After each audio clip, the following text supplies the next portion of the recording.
Good morning. Welcome into 104.5 The Zone. Hope you're off to a great start on this Monday. Lovely to be back here with you for the next 3 hours. Lucas Panzica and myself, 615-737-1045. That's the number. Let's talk some Titans, kids. It had been since November 17th since the Tennessee Titans had won a game of any size, shape, or form. But preseason still counts, 24-16. The margin of victory for Tennessee in Minnesota. We were up there, got a lot of observations, got a lot of audio that we brought back from the locker room. We're talking to a lot of different players after the performance, and certainly would be happy to have your reaction throughout the course of the day. We're going to do stock up, stock down a little later on this hour, so if you want to get involved, make sure you have your candidates prepared. You can always interact in the F&M Bank chat, Facebook, YouTube, Twitter, and Twitch. I really did think, though, before we get into all the football, I really did think that I was going to be opening up Nashville SC on Monday morning. When I saw that it went to PKs right as the Titans game was ending, right as we were making our way down into the bowels of US Bank Stadium, I thought, I'm one, that Lucas is going to drag me when I walk in here Monday morning because I completely dismissed the idea that they would be able to win. And then sure enough, Inter Miami pulls it out, but still a very, very competitive and close game. No moral victories, but we'll touch on that a little later on too. Not much between the two. No, not much at all, in fact. But I'm surprised by the amount of reaction that I had to what I wrote and what I did the primetime show on last night, which was that I came away overwhelmingly positive about what it was that the Titans did on offense on Saturday. And my mentions are a war zone with that perspective. Even here, as we start the radio show, for the streaming audience, there's always a title. And so we come up with a title for you that you see on YouTube or Twitter or wherever you're streaming the show. And today, the title of the show is what, Lucas? Titans showcase their identity in Minnesota. I suppose that might scare people because the quarterback threw for 85 yards and they rushed for almost 300. Trippin' Titan says, showcase identity, ? I think that's a little strong for the preseason. And, okay, we can grade it on a preseason scale. I'm still pleased with what I saw. And the fact that people don't understand that was confusing to me. I didn't necessarily, at least as a Titans media corps, when we got back together yesterday after everybody had gotten back in from Minnesota, those who had spent the whole week up there, including the joint practices, and those of us who were just up there for the game, there was a lot of missed opportunities. It wasn't like smooth by any sense of the imagination. It was a bit of a slog to watch, particularly in the first and third quarters. But on the whole, I thought there was a lot of positives to take away. And you know that I'm not overwhelmingly positive. Like, I came away from that thinking they rushed for 281 yards, and they probably could have done more. That's exactly who they want to be. And I know, or at least who they want to be foundationally. And if you say, okay, a little strong for the preseason, that's fine. Let's talk about it in the preseason then. Don't you want to see at some point the offensive line and running game, the ground game collectively, operate the way that this team expects to run the football? Because it wasn't just the starters. In fact, the starters took about, 3 drives to get going. And then the first-string offensive line playing more snaps than they did after not getting anything done in the first 2 drives, 2 3-and-outs to start the game. I thought in the third drive they looked markedly better, markedly more aggressive. I thought that carried through to the depth groups. Guys like Justin Murray, who just got here, out here executing combo blocks and things like that at a high level. Not just Tajay Spears, who got the bulk of the work on the ground. I guess Julius Chestnut got the bulk of the work on the ground. But not just Tajay Spears, who I think had the highlight of the game with that touchdown run where he hurdles. Was it Lewis Seen, the Georgia safety? Yeah, who had a nice game. Did have a nice game. But a 33-yard touchdown, probably the highlight of the game. And again, like, I came away thinking, all right, if Chig catches 2 passes and if Malik makes a better throw to NWI, if this offense in a preseason game is being run by a more competent quarterback and not a developmental backup, you probably feel great about what they did. There are opportunities all over the place. And and that's after coming away not feeling overwhelmingly positive about the starting offensive line group yet again. And isn't that all you can really do in the preseason? Play to your identity? You're not scheming things up. It's not a time to evaluate play calling, right? It's as vanilla as it can be, so you kind of fall back on that. Can you repeat those last two sentences for the audience, please? I forgot what I said. I blacked out. What just happened? No, but isn't that all you can really do in the preseason is play to your identity? Because you're not scheming. Yeah. So taking issue with play calling in a preseason game it's crazy. Is a useless exercise. Completely useless, waste of space, breath, and energy. Louder for the people in the back, please. We got exactly one comment on Titans Talk Back, both after the first preseason game in Chicago and after Saturday about, oh, here we go, looking like a Todd Downing offense again. We shot it down very quickly and moved on, but it's exactly that. It's a waste of time and energy. I got tweets to that effect in the first quarter. And again, it's not a majority. I feel like the majority of you are reasonable. If you are not in this category, then please excuse yourself from my criticism. But I got tweets, and I'm looking for the Twitter handle specifically, or whatever we're calling it, Austin Womble, with a UT logo as his Twitter profile picture. He says, I'm literally seeing zero difference from Tim Kelly. I know it's preseason, but Jesus. That was 25 minutes into the game, halfway into the first quarter. Sir, please, if you are going to come in here, or if you are going to be somebody who says, but it's just the preseason, remove every other piece of commentary that you had on the front end. The idea that that it would come to mind in anybody's train of thought whilst watching a preseason game, I'm literally seeing zero difference from Tim Kelly from a year ago, is as ludicrous a thought as one could have, I think, at any point in an exhibition. Lucas is 100% correct. That's all you can do is play to your identity. And 85 passing yards, okay, whatever. We'll talk about Malik later on. There's plenty of good, there's plenty of bad. Like the Malik experience continues to have high peaks and low valleys. So we'll talk about that more specifically to him in the noon hour. Though I did think I saw a lot of positive opportunities for growth. But the preseason is to present them with situations that they can only recreate to a certain extent in practice. That is why on Minnesota's first drive where they went for it on 4th and 3 from like the Tennessee 45. Of course, that is not going to happen in a regular season game. They are trying to give Nick Mullins as a backup quarterback an opportunity with that offensive group to execute a 4th and 3. On the whole, if playing to their identity and recreating game situations was the goal, and of course a win is, the best possible outcome, I thought that they did that more good than bad. There are a lot of things that we can break down, and like I said, I did not think that I was going to be the one sticking up for them today or like having to fight off some degree of negativity. And I understand how people are going to view these things, and there's always going to be overreaction. It's why we're in business. It's why Sports Talk Radio is going to soar into the sky until the end of time, because you guys always have something to get mad about. We do too.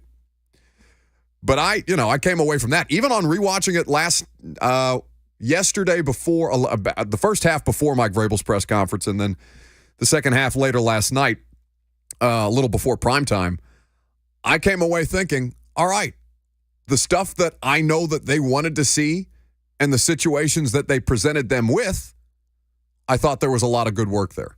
And you have the statistical performances of Chestnut that are feel-good stories, and Eric Guerra still out there making plays, and like all these different things that we can talk about. But the idea that there was that strong of a reaction because Malik Willis had 85 yards passing and we're doing counting stats on a Monday after a preseason game, bleep off. 615-737-1045. That's the number if you want to jump in. Trippin' Titan says it's 10-10 on a Monday and Buck already having a stroke. I mean, what are you going to do? Excuse the neck veins. I can't figure out how to get rid of them. Jason in Murfreesboro is next. Hey, Jason. Botox. More Botox in the neck, you think? Botox in the neck. What could go wrong? That sounds dangerous. Like right into a vein? Just paralyze my whole body? Just do it. Actions first, thoughts later. Okay, very good. That has been your motto for as long as I've known you. No thought of consequences whatsoever. It's a very dangerous. It's why Bert worked so well with us for the time period that he was here, because finally we got somebody who considered no consequences as little as Lucas does. Jason in Murfreesboro. Hey guys, sorry about your want to talk about the Titans, but we really need the title of today's show should be the Nashville SC gave it all they had, man. That was the greatest game. So that's what I feel like we should be talking about. Titans later. Well, we're going to get to that at 11:45, but the Titans game is far more relevant to the larger portion of the audience. Had Nashville SC won, then yeah, we would open with it, obviously. But losing, it's still a loss. They continue MLS play. You said coming up when, Lucas? Saturday, they'll be in Atlanta. Ooh. And then they'll travel back to Miami. They'll travel to Miami next Wednesday to face Messi and Inter Miami again in regular season play. But yes, right back into the MLS regular season, 10-game sprint to the finish here. Yeah, to their credit. Gutty effort, gritty effort, I thought, against Inter Miami. And great performance. Again, I didn't see the PKs because that's right when the Titans game ended, so we went down for the press conference. Crazy. One of the craziest penalty shootouts I've ever seen in MLS. Well, I'll have to go back and watch it because even to go to PKs, I thought was an incredible feat, especially after I saw the Messi goal. The Messi goal was unbelievable. He had 6 dudes in front of him, and it just didn't matter. So credit to Nashville SC, still a loss, and we'll have time to break that down in a little more detail at 11:45. 615-737-1045 is the number. I'm Buck Rising. It's 1045 The Zone.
Well, I was happy with the physicality after we got going. I think it did take us, you can't start the game, 3 and out, first possession, and just took us a little while to get going. But then eventually, I felt like things were starting to click, and then you build some confidence and momentum. So, take a look at the game tape and make corrections. You got a big week coming up here with New England. And basically, so that was Saturday night. We, of course, talked to him again yesterday, and he basically echoed that with a few more details that you'll hear from Mike a little later on about the way that they executed in the run game. They averaged 7 yards per carry as a football team. 281 yards on the ground total in a performance where they had 352 net yards on offense. They had 12 conversions on third down running the football.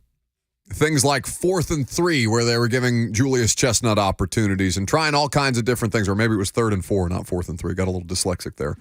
Either way, they were trying to find ways to get it across to the offensive line. Hey, the first 2 3 and outs, you're not done yet. You're not getting through these preseason drives and calling it a day. Get back out there.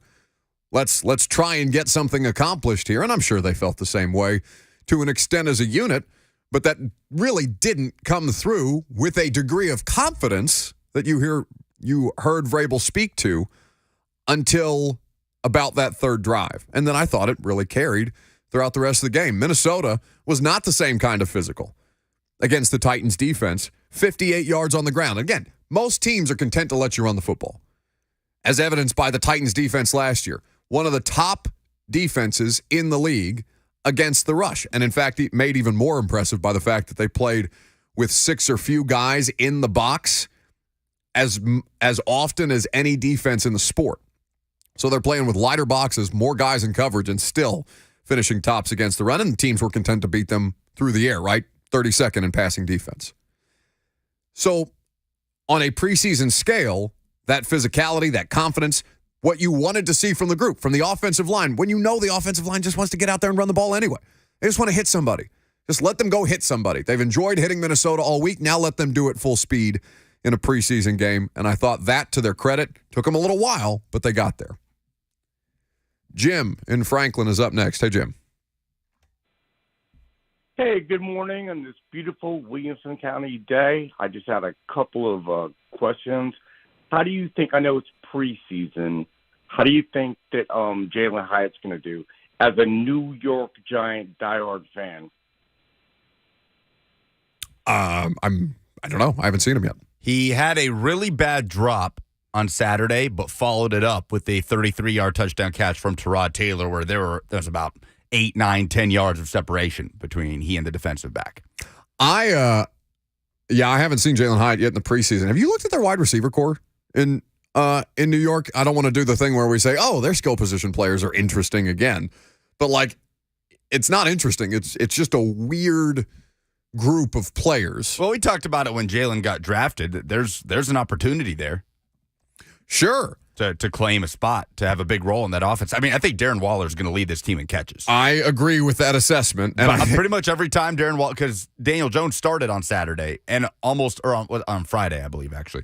Almost every time Darren Waller and Daniel Jones were on the field together, ball's going to Darren Waller. Well, and I saw Nate Washington, former Titans wide receiver, making the commentary during that Giants game. I didn't see the play itself or the plays itself, but he was just saying, Daniel Jones is out here trying to get Darren Waller killed. With these passes where he's just hanging him out to dry over the middle and stuff like that. That is something that needs to be improved upon. 4 of Daniel Jones' 9 pass attempts were to Waller. T.N. Berg says Waller stays hurt, bro. Does he have an injury history? I don't want to speculate. I don't know that to be so. But all right, I'm looking at the Giants wide receiver room, and we'll get back to the Titans here in just a second. Darius Slayton. All right, so 6'1", 194. Not like he's more a burner than he is anything, but he's not like a true blue X wide receiver. Jalen Hyatt, 6 foot 185. Isaiah Hodgkins, 6'3", 201 on the larger end of things. Jamison Crowder, 5'8", 185. Paris Campbell, 6 foot 208. Like these, Cole Beasley is still in the league. He's a New York Giant. There's a bunch of small dudes and then Darren Waller. Yeah, Waller's been hurt the last couple of years. He's missed games. Okay. But, yeah, he figures to – did you mention Paris Campbell in that? I did mention Paris Campbell. Yeah, I totally forgot Paris Campbell's a New York Giant until I kind of saw a few plays on Friday. I totally forgot that Paris Campbell. Do you know Paris Campbell's been in? This is going to be his 5th NFL season? That's wild to me. That dude has done nothing in the NFL, which is why he's on a one-year prove-it deal, wearing number 0 with the New York Giants. Anyway, Titans. Let's pivot back to identity, pivot back to what it is that they tried to get accomplished, and more specifically, what it says about the state of the running back group. Because many people were asking the question, or at least I don't know if you guys got this on Titans Talkback Saturday night, Lucas. Where was Hassan Haskins? Hassan Haskins didn't get a single carry. Hassan Haskins, nowhere to be seen. Hassan Haskins, as far as I know, wasn't in Minnesota. He got hurt in the Bears game. Did not practice. Somebody Buckethead just texted me. Beasley is giving it one last ... shot in New York. Anyway.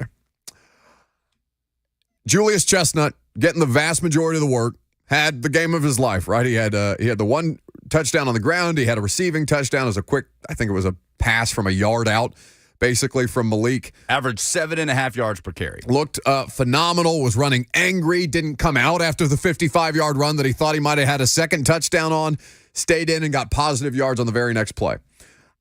So what does that say about the state of the running back room? Well, okay, so with Haskins didn't practice all week. Haskins, we believe, got injured in the Bears preseason game on a special teams play. So not available during the week. Same with Monty Rice, because many questions about Monty Rice. Did not play yesterday either, didn't dress yesterday. Unavailable. Mike Vrabel spoke to that and said, as soon as he is available, he'll be back out there. But specifically to the running backs, Hassan Haskins is a former third-round pick. He hasn't done anything yet, but it's difficult for anybody to do anything when the guy in front of you is Derrick Henry, and there's not going to be opportunities. Haskins I don't think he was a third-round pick. Was he a third-round pick? I believe he was a third-round pick. I believe it was because Chig was later than the third round. I think NPF and Hassan Haskins. Fourth-round pick. Fourth-round pick. Spears is the third round. Spears was a third-round pick. You're correct. And I'm Malik Willis in that class and NPF were the third-round picks. Then Haskins, then Chig, yeah?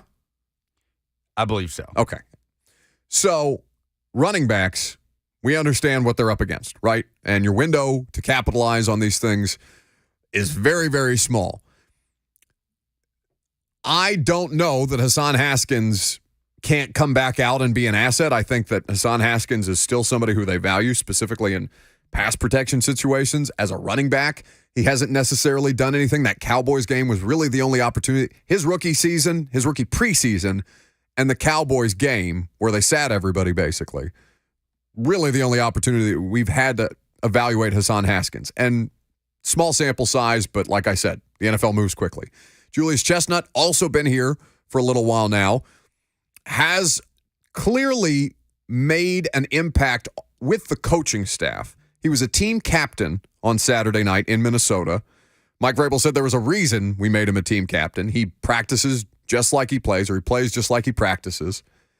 He was aggressive. He was forceful. There were moments when it would have been easy for one to imagine him coming out, and he stayed in the game and still found ways to make positive impacts. Spears is a lock, obviously, as this year's third-round pick behind Derrick Henry. I can't imagine a world where they keep more than 3 running backs because there's not a fullback on the roster, so that fullback spot is going to go to a tight end.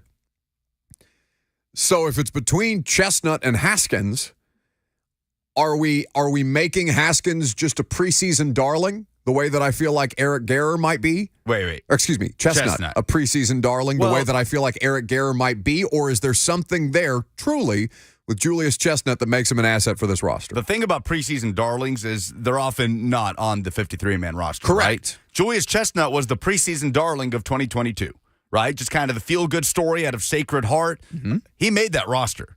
The first time around, because they kept 4. Yeah, going into the 2022 season. That was kind of the big roster cut day surprise that Chestnut's on the roster. Fast forward to the 2023 preseason, we're still talking about Julius Chestnut. I feel like he's taking steps to move past the preseason darling status at this point. And you're right, this coaching staff loves him. He embodies, basically every value that this football team wants in its players. And that's exactly what Mike Vrabel said yesterday. He's making an incredibly strong case for himself. This was the quote. He's a worker, probably one of the best finishers on our football team. You guys watch practice. You see number 36 hauling ass down the field. When he doesn't have the ball, that's how he plays without the football. So it's not just how he plays when he's carrying the football. It's how they see him respond when he shows up on tape when he doesn't have the ball in his hands. Both of those things matter. He obviously had a great outing on Saturday night in Minnesota, but they're citing other examples as to why he would make himself an asset. Those things are valuable when it comes to special teams. Is Hassan Haskins such a good special teamer that it makes him a better asset on the roster than is Julius Chestnut? One would argue right now, no. I think most people would argue no. Where did Haskins make his biggest impact in special teams? I mean, he was out there on kick returns. There was a couple of special teams tackles where he showed up, and I would have to. It's a good question that you ask because to have specific examples, I think would be beneficial for the audience, and I don't have those off the top of my head right now. My question would be, how much value is really there in Haskins as a special teamer if he is not the kick returner for this football team, which clearly they're still trying to figure out. But Kearis Jackson got all those reps Saturday after like 5 different guys did in Chicago. And by the way, is hurt. Jackson is, yes. Kearis Jackson did not. He was questionable, so he wasn't flat, and so was Kyle Phillips. We'll talk about injury situations as well. In fact, we'll get to wide receivers in a moment.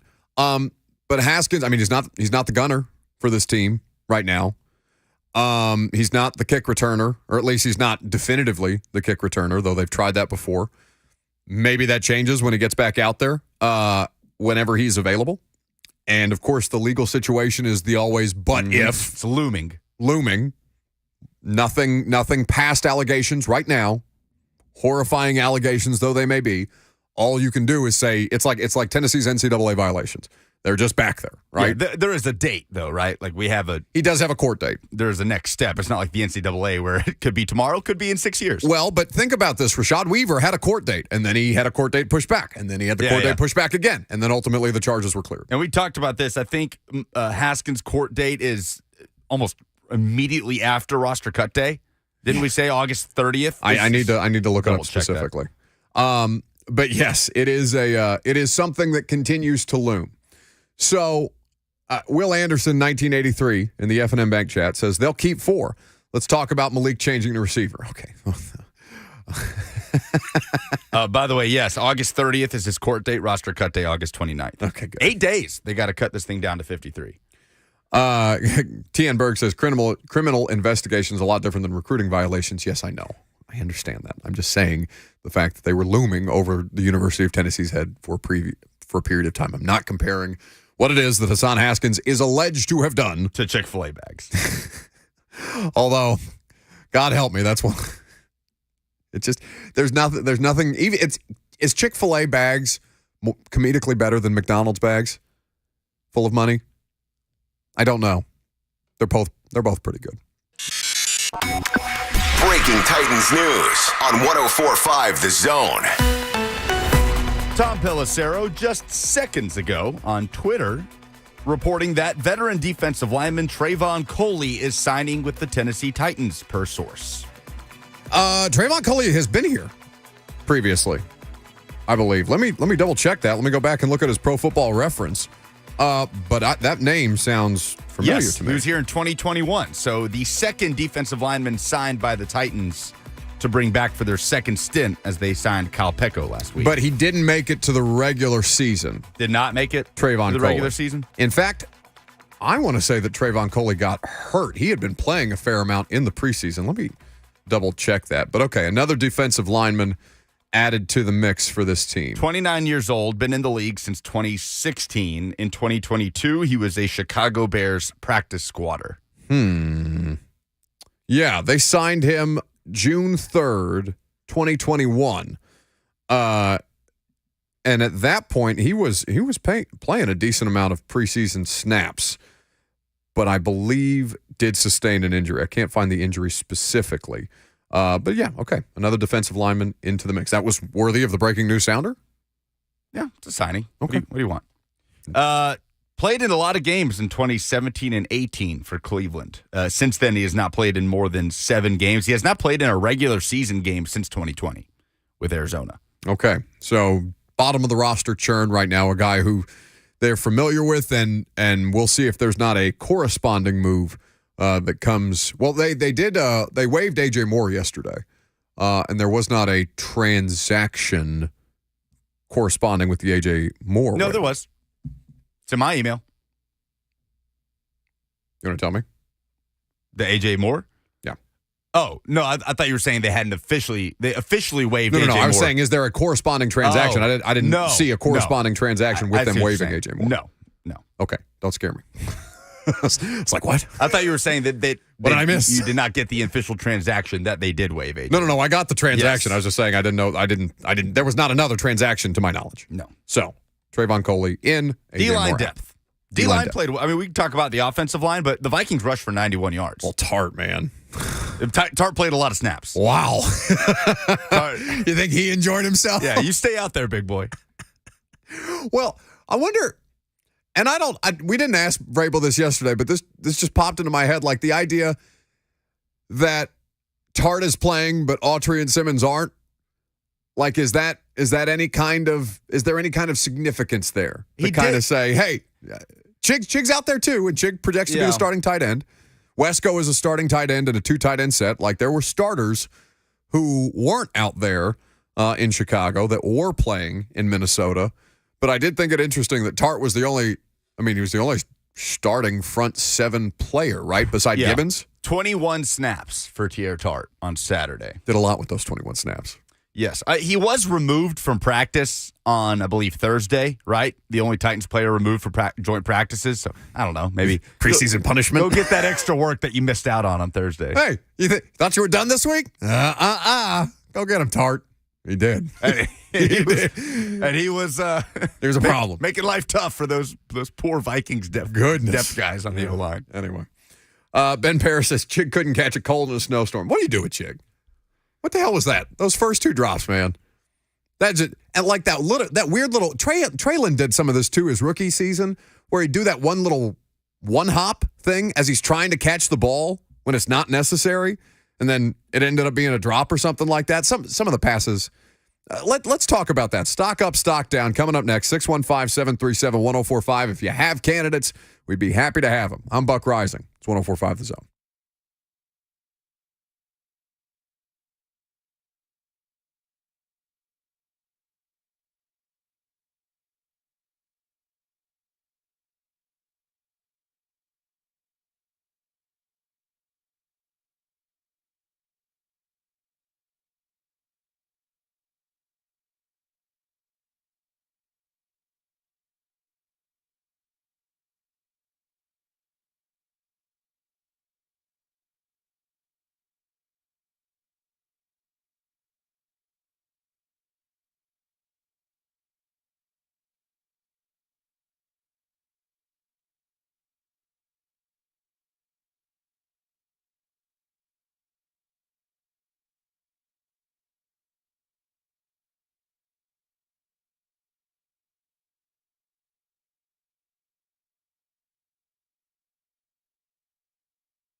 Got a little stock up, stock down. If you want to get involved, 615-737-1045. What'd you like? What did you not like from the Titans preseason game? Speaking of Titans preseason games, Bud, we got tickets to give away this week. Not today.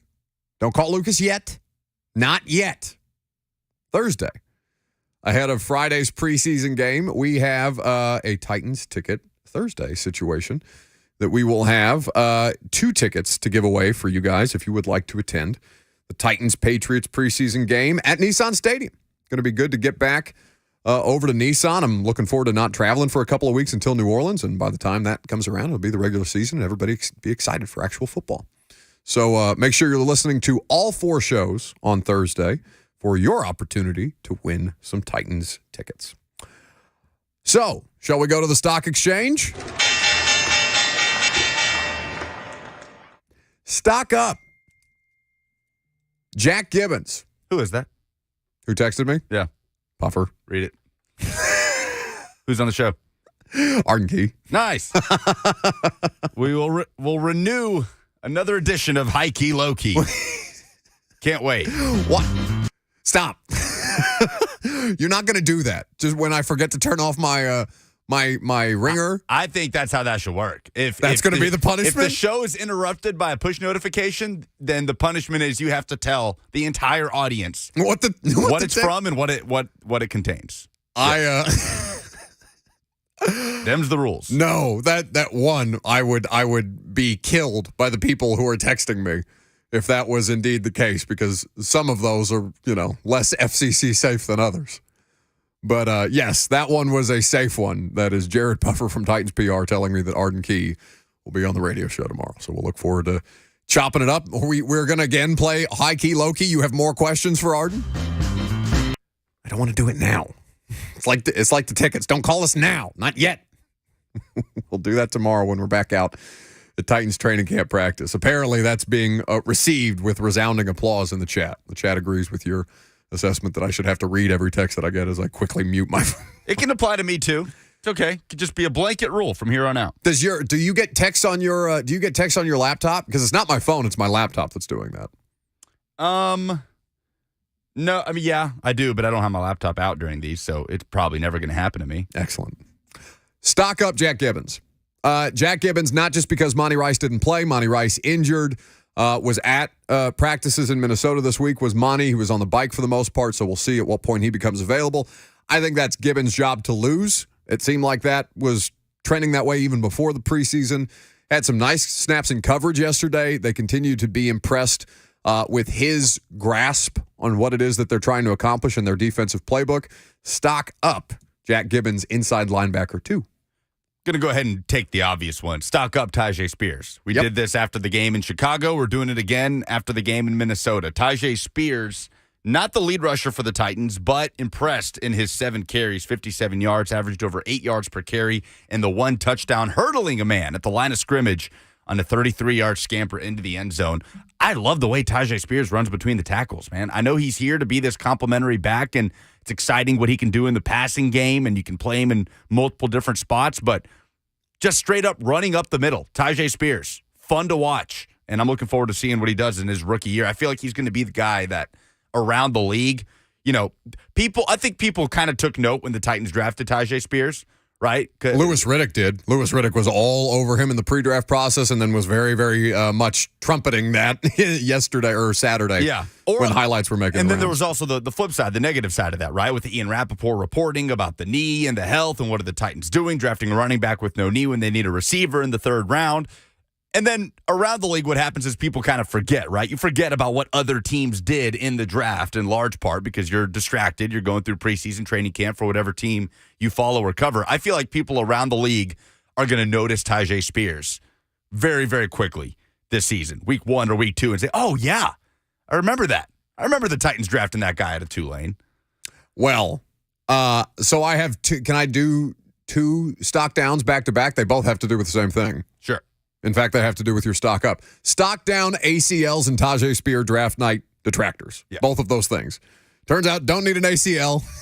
He looks just fine.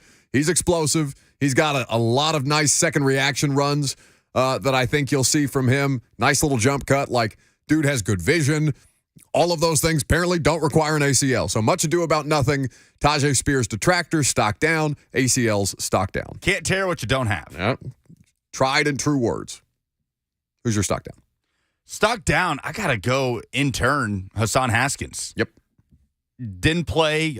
I suppose he's a little banged up. Wasn't up there in Minnesota. But if you're talking about the Titans keeping 3 running backs, it's pretty hard for me to make an argument for Hassan Haskins over Julius Chestnut. And special teams, more of a factor in that than actually running the football.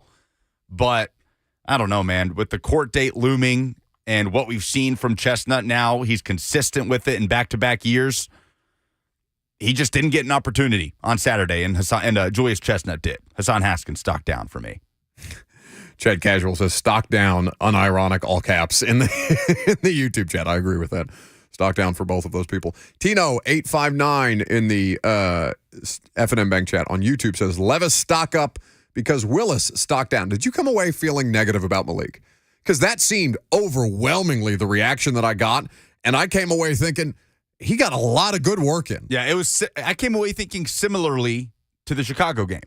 Like I say, right? I feel push for Malik. I'm not stock up, stock down either way on Malik. Like, could he have taken advantage of 4 quarters of opportunity and advanced himself? Yes.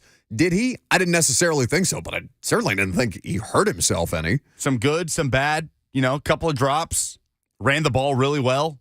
And good learning moments. We're going to, like I said, we'll expand on Malik in the noon hour because I think there's enough there basically for an hour, and noon is our biggest hour, so many people will, I assume, want to react to Malik specifically. But I did not feel that Malik stocked down. And if you're somebody who's going to throw at me 85 passing yards and 4 completions in the second half for all these things, preseason, stop it. Who's your stock up? Stock up. Or did you give a stock down? I did give a stock down. It was ACLs. That's right. And Tajay Spears detractors. Stock up continues to be Eric Garror. Eric Garror, who was not only out there cracking dudes on defense as a corner, but flying around, did get some opportunities, not just on special teams but he got opportunities as a returner on special teams when Kyle Phillips left with injury, and then Kearis Jackson left with injury. So he got 2 punt return opportunities, I believe. Kind of bobbled the second one. And, you could tell he was really, really frustrated with himself. Still found ways to make positive gains out of it, something that he did in college at Louisiana. I talked to him in the locker room afterwards. He just wants to do anything that they'll give him, anything at all that they'll give him. Julius Chestnut was preseason darling last year. Yeah. Eric Garror for sure that 100%, this year. 100%. And that is very much in the same vein of whatever we ask him to do, he'll do. Leading into my next stock up, how many outside linebackers do you think they keep? Beyond Harold Landry, Arden Key, and Rashad Weaver, how many spots outside of those 3 in that pass rusher rotation do you think they keep? We were going back and forth on this. I think if the pending wide receiver injuries, I bet it's only 3. You saying Weaver, Key, Landry? Yeah. Okay. Well, on the active roster? Yeah, on the active roster. Yeah, we were going back and forth on this because, on the one hand, because you're going to say Caleb Murphy, yeah? Caleb Murphy stock up. Sure. Yeah. And deservedly so. 3 sacks in 2 games now. They have always kept a very thin rotation at outside linebacker. Now, it doesn't mean that, so let's say Sam O, right? Sam O plays outside linebacker. He also plays defensive line. Mm-hmm. He's more Autry. Yeah, there's flexibility to keep Sam O on the roster. Right? Yeah. Murphy is just an edge guy right now. You can't bump him inside. Does that give Sam O the edge over Caleb Murphy when Caleb Murphy clearly is the higher level edge player? More toolsy, more traits. But with the wide receiver situation, it becomes complicated. I'm of the mind right now, again, because I had a couple people in my DM saying there's no way that Caleb Murphy doesn't make this roster. I'm like, I understand what you're saying. I completely see why you feel that way. It's just the numbers may not allow them. Now, I don't know that he'd clear waivers. I don't know that if what I'm saying. If they cut him on the 53, I don't know that he would clear waivers. I think a team would 100% pick him up. I agree. He's doing enough. I mean, he's putting his name out there. The numbers are crazy from Ferris State, but to see it translating so quickly, I know it's preseason, but he's forcing you to say his name. And it's not just the 2 sacks. He's setting the edge. He's defending the run well. There are good plays. He's making tackles for loss. there are good plays for the bones of what it looks like a complete player at that position. The problem is they don't typically do numbers there. Yeah. Where the versatility of guys that can play inside and out within their defense are going to have, I mean, no pun intended, but an edge. So stock up, stock down. We can continue to take your reaction to Titans players who you thought did well, Titans players who you thought underwhelmed you throughout the course of the show. Preseason week 2 around the league, though. We had a call earlier about Jalen Hyatt. Now, admittedly, I didn't see the Giants game, but there was a fair amount of preseason action that I did see Saturday that's worth talking about, particularly the number of starting quarterbacks that played this past weekend. That's coming up next in the second hour on 104.5 The Zone.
It is 11:01. Good morning. I'm Lucas Panzica from the 104.5 The Zone Studios. Titans wrapped up week 2 of the NFL preseason with a 24-16 win at the Minnesota Vikings on Saturday. With Will Levis held out, Malik Willis went 10 of 17 for 85 yards, a touchdown, and an interception. Willis rushed 11 times for 91 yards as the Titans rushed for 281 yards total. Titans were scheduled to hold joint practices this week in Nashville with the Patriots ahead of Friday's preseason game at Nissan Stadium, but those have been canceled after Patriots rookie cornerback Isaiah Bolden was stretchered off the field in a scary injury situation on Saturday. Bolden is out of the hospital and recovering, so the Titans will practice without the Patriots Tuesday and Wednesday.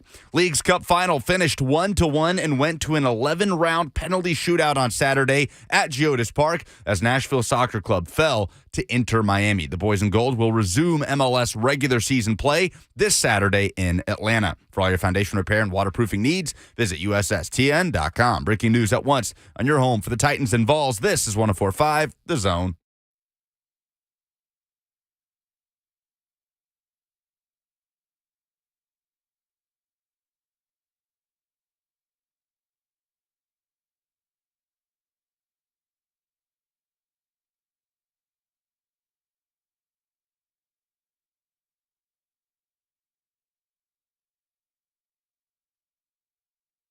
Second down on this Monday.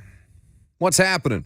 Welcome in. I hope you are feeling right, living well. Lovely to see you. Lovely to talk to you.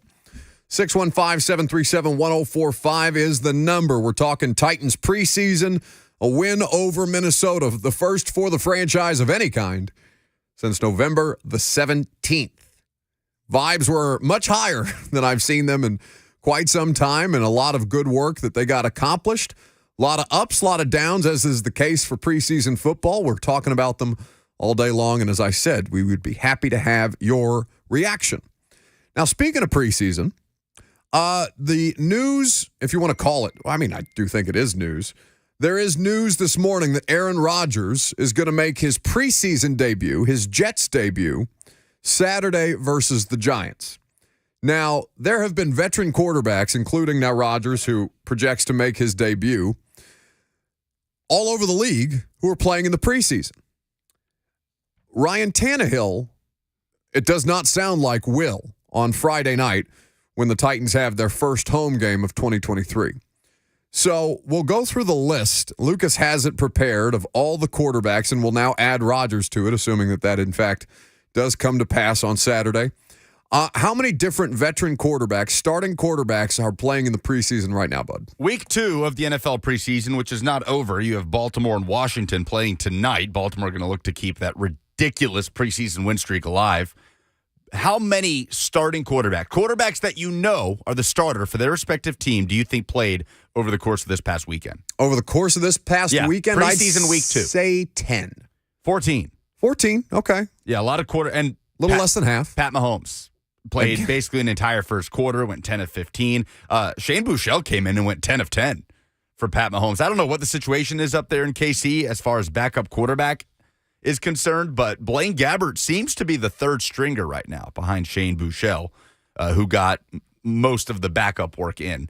But Josh Allen, Kenny Pickett, Tua Tagovailoa, Desmond Ridder, Bryce Young, the young guys that you expect to see. Mm-hmm. But Russell Wilson, again, Brock Purdy started for the 49ers, Jimmy Garoppolo, Geno Smith. Wait, Brock Purdy played? Brock Purdy started for San Francisco. What? And Sam Darnold came in to replace him. How much was he in there for? Oh, let me pull up his stats up here. Yeah, Purdy's recovery. I mean, we didn't know. That's what I'm saying. We didn't know if that guy was going to be ready week 1, and he came out and went 4 for 5 for 65 yards and rushed one time for 8 yards. There was a discussion, and I know it was almost, it was in the week after the injury. Like, they were talking about him missing this entire year. Yep. He's out there. Week 2 of the preseason. Sam Darnold comes in, goes 11 of 14 for 109 yards, a touchdown, a pick, and Trey Lance comes in going 12 of 18 for 173 yards, a touchdown, and an interception. A lot of starters, a lot of quarterbacks played in week 2. One quarterback that did not play in week 2 of the NFL preseason, which I did not quite understand. I'm spoiling my ding-dong of the week for Blaine and Mickey today at 2:20. Anthony Richardson, officially named the starter in Indy last week. And so we're treating him like he's just a fully established starting quarterback in the NFL, like he doesn't need more reps than the 13 games he started in college and however many snaps he got on, one drive in preseason week 1. Kind of feel for the Colts fans that showed up at Lucas Oil Stadium ready to see their top 5 pick in action and see Gardner Minshew getting the start. Looked like a good crowd out there in Indianapolis. But that one I did not quite understand. Anthony Richardson not getting any reps in preseason week 2. Seen all they need to see, bud. That's what I'm saying. They don't want to give away any state secrets before they trot him out there against the Jags at home in week 1. Like, we're only talking about probably 7 pass attempts or something. But still, you're that sure? You're that sure that he's ready? I'm not saying I just think he needs to play football. That's what I'm saying. Like, it's not a question of is he going to start for you. I understand he is your starter. But really? You feel like he couldn't use just as many in-game reps as possible leading up to that week 1 kickoff? Apparently not. Do you think that? Think that was an Irsay thing? I was just thinking in my head. You're going to ask me? I was just getting ready to say, do you think Irsay said, no, don't do it yet. Wait till week 1. We want him to wait. We want him to pay. That's what I'm saying. I don't get it. Because that's where my mind, it took me a minute to get there, but that's where my mind ended up going is like, did Jim Irsay tell them not to? CJ Stroud was out there, managed things better, showed some improvement. Texans got routed, though, at home by Miami. Tua Tagovailoa was even out there. We've seen Bryce Young. Will Levis, obviously, you imagine would have played if not for that injury on Thursday. Yeah. Just don't really get Anthony Richardson not getting any snaps in week 2 of the preseason. So Ryan Tannehill doesn't sound like he's going to play. Yeah. And I don't know that that's a problem. I'm sure Titans fans, there's a contingent of Titans fans that want that. Just par for the course. Sure. They just, it's football. You want to see your best football players. It's a new offense, even though it's preseason, despite, people who continue to cite predictability and play calling in the preseason as things that are concerning right now. Settle down. So this was Mike Vrabel yesterday. He was asked if the first-team offense got enough work during practice against Minnesota to not need to play on Friday. Because, of course, the joint practices, as you heard in Lucas's update, against New England are canceled. The Bolden, the corner for New England, that Bolden, who was ultimately carted off the field, has been released from the hospital, thank God. They suspended the game. They did suspend the game in the fourth quarter. Against the Packers. I saw Albert Breer, who's based out of Boston, just roasting some dude who was like, look, are they just going to do this all the time now? They're just going to stop playing games when players get hurt? It was the most, I could hear it in my, it's the most that I've heard a tweet sound like a Boston sports talk radio caller in my life. But yeah, it's okay to suspend those things when something that traumatic happens. If the Bills and Bengals can do it in the regular season, you can damn sure do it for a preseason game. Yeah. If they can do it for a regular season game as meaningful as that one to determine seeding at the top of the AFC, then yeah, you can do it with 10 minutes left in the preseason game. Okay, take a breath. So, long story short, here's what Mike Vrabel said about the first-team offense and any potential of action on Friday at Nissan Stadium. I thought we got good work. I don't know how much is enough. DeAndre has played in a lot of football games. Ryan's played in a lot of football games. Derek's played in a lot of football games. Other than that, everybody that was healthy played. Wesco had some good blocks in practice. He had some good blocks last night. Some things, this was yesterday at the podium, some things he needs to fix, but I wanted him to go out there because what happens is the less guys that you play, the more snaps that the special teams guys get on defense or offense, the more snaps they get on special teams. You run out of IVs. So what he's saying is preseason is the opportunity to get guys who are not going to make the roster playing time. So they can say that they've participated in NFL games. So so their families can see them on television, these kind of things. Ryan's been in a lot of football games. Yeah, and Ryan not playing in the preseason this year makes more sense than it ever has when every snap is there for you to utilize for your backup quarterbacks and to just gather more of a sample size. You're correct. There has never been a stronger case. If they're going to keep him out of preseason when it's Barkley v. Woodside, then yes, take every opportunity to continue to rep the two quarterbacks. In fact, even more so now because Levis didn't play in preseason week 2. But would you want to see Chikakonkwo against the Patriots? Comes out, first rep of the season, drop ball over the middle that would have been a first down. Ends up with the 19-yard catch. A part of me still says no, even though I thought both of those drops were ghastly for a starting tight end. who didn't have to play in the first preseason game.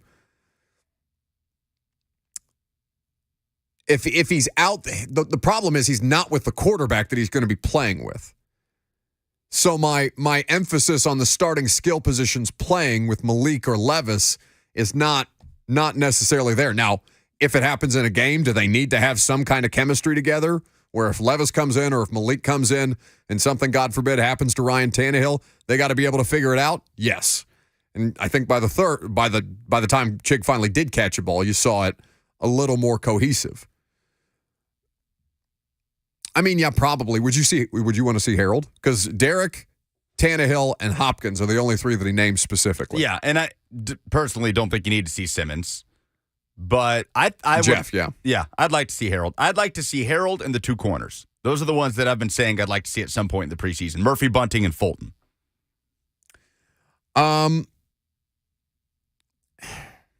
It's the last preseason game, and because Zach Blank in the F&M Bank chat says, I want to hear more Caleb Murphy talk.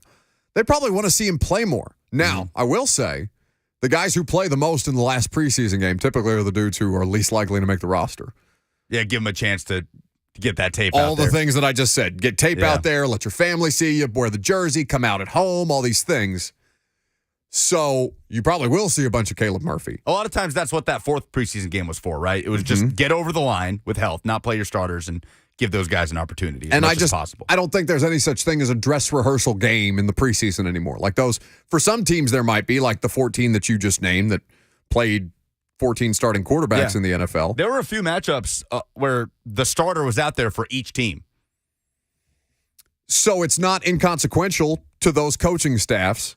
But if Mike Vrabel's position is, he's got the offense down. We asked Tim Kelly about this. I think that was last Monday, a week ago, where Tannehill's, I don't know that mastery of the offense was the phrase that was used, but basically, does he have a grasp on this thing?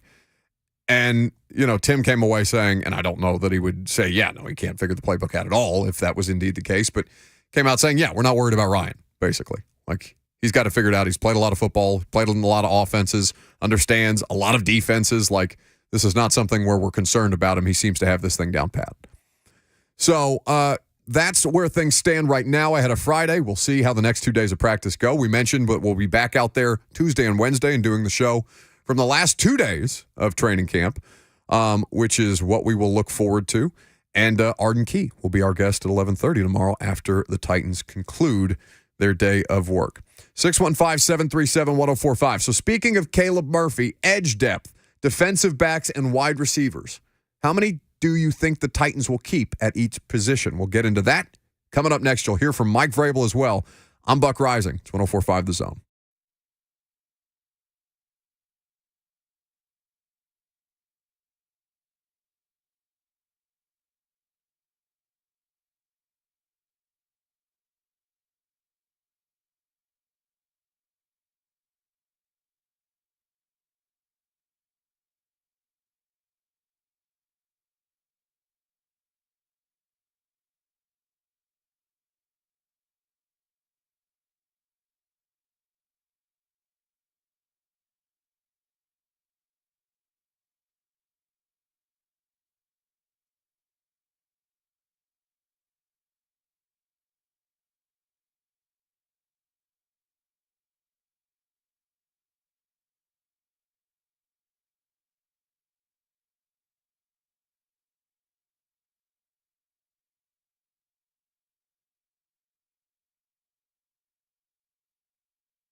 My plan is to scale the facade of Nissan Stadium.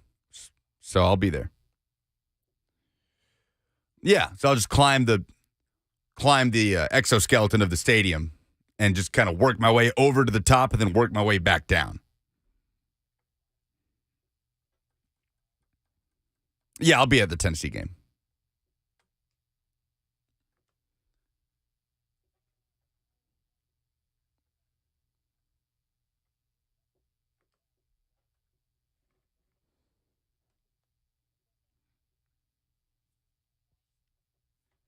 So, we mentioned the idea that Caleb Murphy, great performance on Saturday, well-rounded performance on Saturday. I didn't think it was just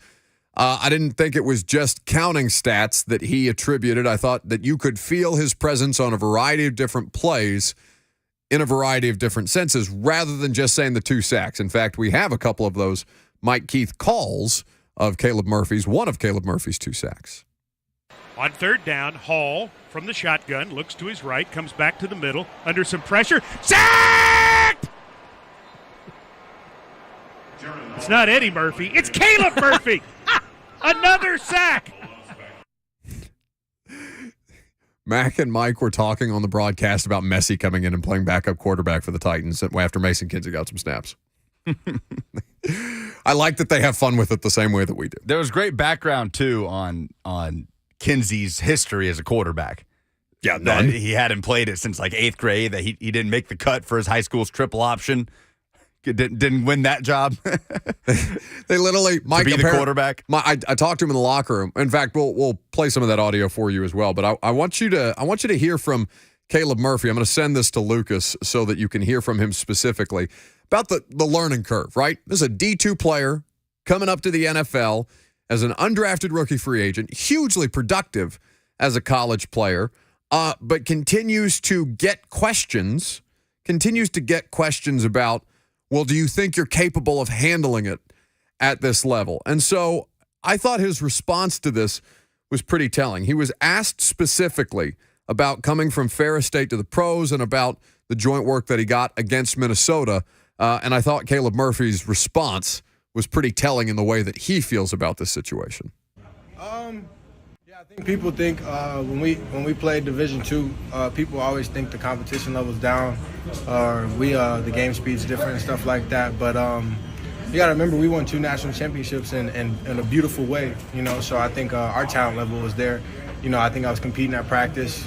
Big dudes just coming out here, continuing to do the same thing. What'd you like about the joint practice experience? It was nice to hit somebody else. You go up against somebody the whole week, your teammates the whole time during camp. So when you get into going into joint practices and seeing different levels of competition or different faces, it's really nice to go after. So that's Caleb Murphy.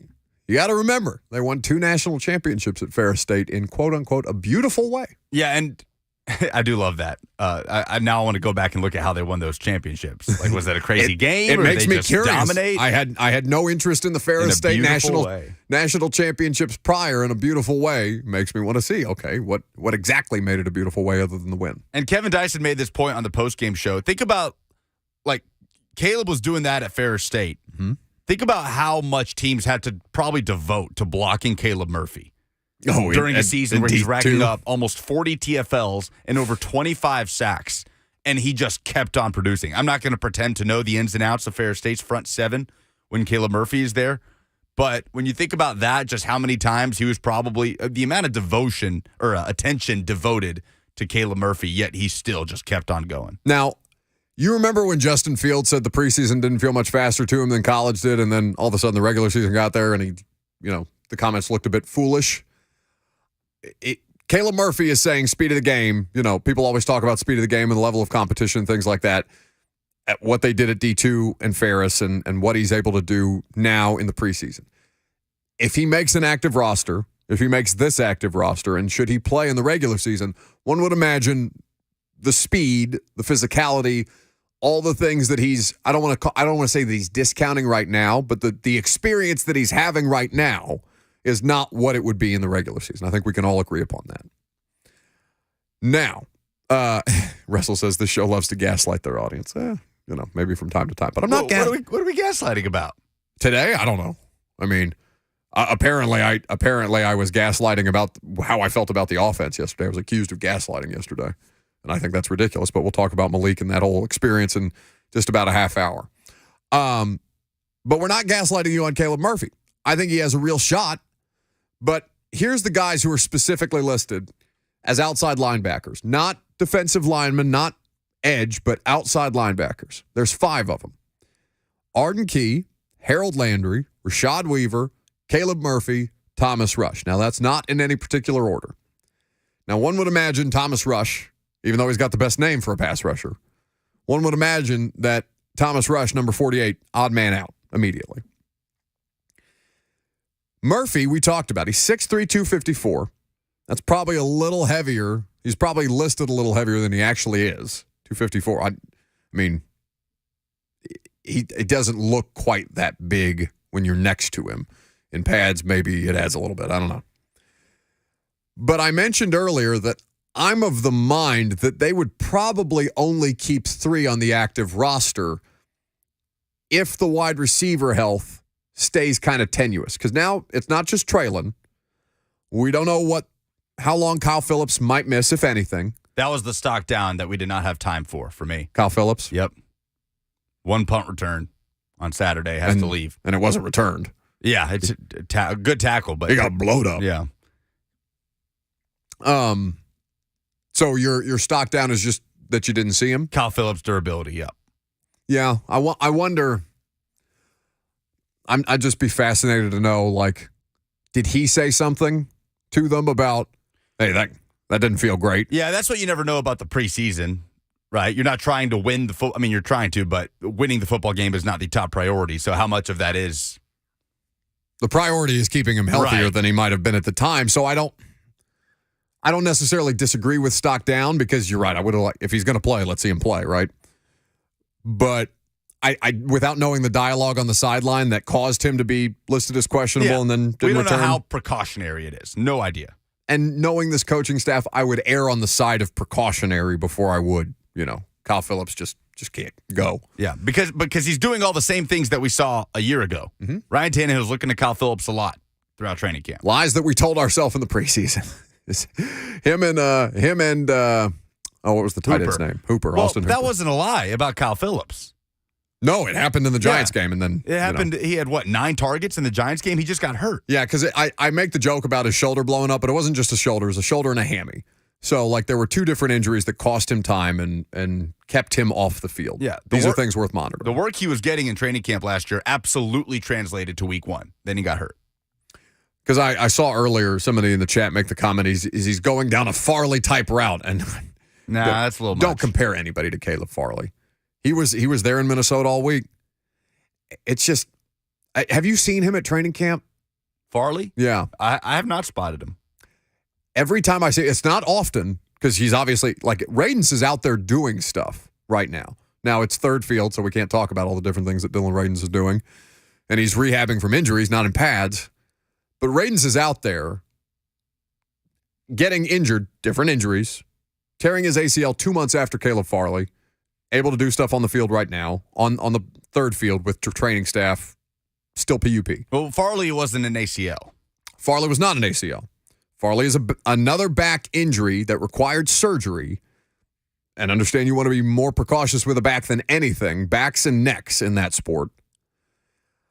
Just seeing him walk out of the tunnel into their locker room carrying his luggage on Saturday afternoon as we were getting ready for the game, it's like seeing a ghost.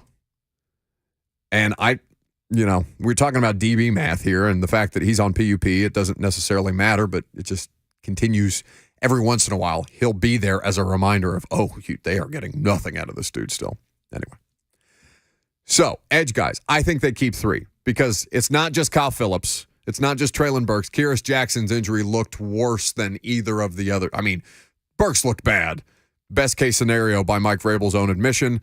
Kyrus Jackson's, we'll call it a lower body injury, looked to be, he was ruled questionable, not out, but questionable with a knee, and was limping pretty significantly under his own power as he made his way to the sideline. And he was starting to make a case for himself. Yes, and I think that, if you're trying to decide, because Kinsey, Kinsey had a couple of third down conversions, and he's not athletically gifted the way that your average NFL wide receiver might be. But he just does so much for them. I don't think it's enough to keep him on the active roster, but I bet it's enough for him to make the practice squad again. And while Geodis Jackson might have been the guy to threaten him for a practice squad spot, obviously the injury might set him back a little bit. So thinner at wide receiver than they were a week ago. If we're doing roster cuts today, I know we're not, but I would say if the wide receivers are still that thin, I would bank on 3 outside linebackers more heavily, and that would make Caleb Murphy the odd man out because they're not going to cut Weaver for him. So then you go to the defensive backs. Now, A.J. Moore they waived yesterday. Worth noting that they added Trayvon Coley, another depth defensive lineman who's been here in years past, or in a training camp past, but did not latch on. So they add they waive a defensive back and they add depth along the defensive line. So defensive backs right now: Armani Marsh, who continues to make special teams plays; Monty Hooker, Eric Guerrer, Alonzo Davis, Shaheem Carter, Sean Murphy-Bunting, Elijah Molden, Roger McCreary, Anthony Kendall, Stephen Jones. Both of those 2 players made a couple of plays on Saturday. Trey Avery. Christian Fulton, Trey Avery. Now, Trey Avery, I know a lot of people were quick to jump on him for the turnover that ultimately happened. But, did you see how far back that punt flew after the initial landing spot? It was 12 to 15 yards in the opposite direction where Trey Avery had to hop it as it was coming back at him. So we asked Mike Vrabel about that yesterday. He said, you'd like to tell him to be more aware, but there's sometimes that's literally just the way that the ball bounces. It's a weird shape that you don't expect the ball to come flying back 12 yards after the initial landing spot. So anyway, defensive backs, I'm going to assume they keep 6. Or excuse me, I'm going to assume they keep 8. Because if we're doing defensive backs, that's corners and safeties. Of those 8, just as a hypothetical number, who's your top 6? That should be fairly obvious. I think. DBs, safeties and corners. Top 6, you said? So let's start with the starters. So we can start at safety, right, with Byard and Hooker. 2. Molden's on this team. Elijah Molden on this team. Fulton and Murphy-Bunting is 2 more. Mm-hmm. So that's 5. Mm-hmm. Roger McCreary. Roger McCreary, right. And for me, Trey Avery makes his team. Trey Avery, yes. I'm inclined to agree with you. So 7 and 8, safety depth is kind of satisfied by Elijah Molden. You could probably use another one for both safety and special teams. Josh Thompson is out there and playing again. Josh Thompson, who's the most veteran of the group, he's no, that's his number. He's not 20. He's not 29 years old. He's 24 years old. So Josh Thompson has been around for a little while. Mike Brown has played a lot of safety for them.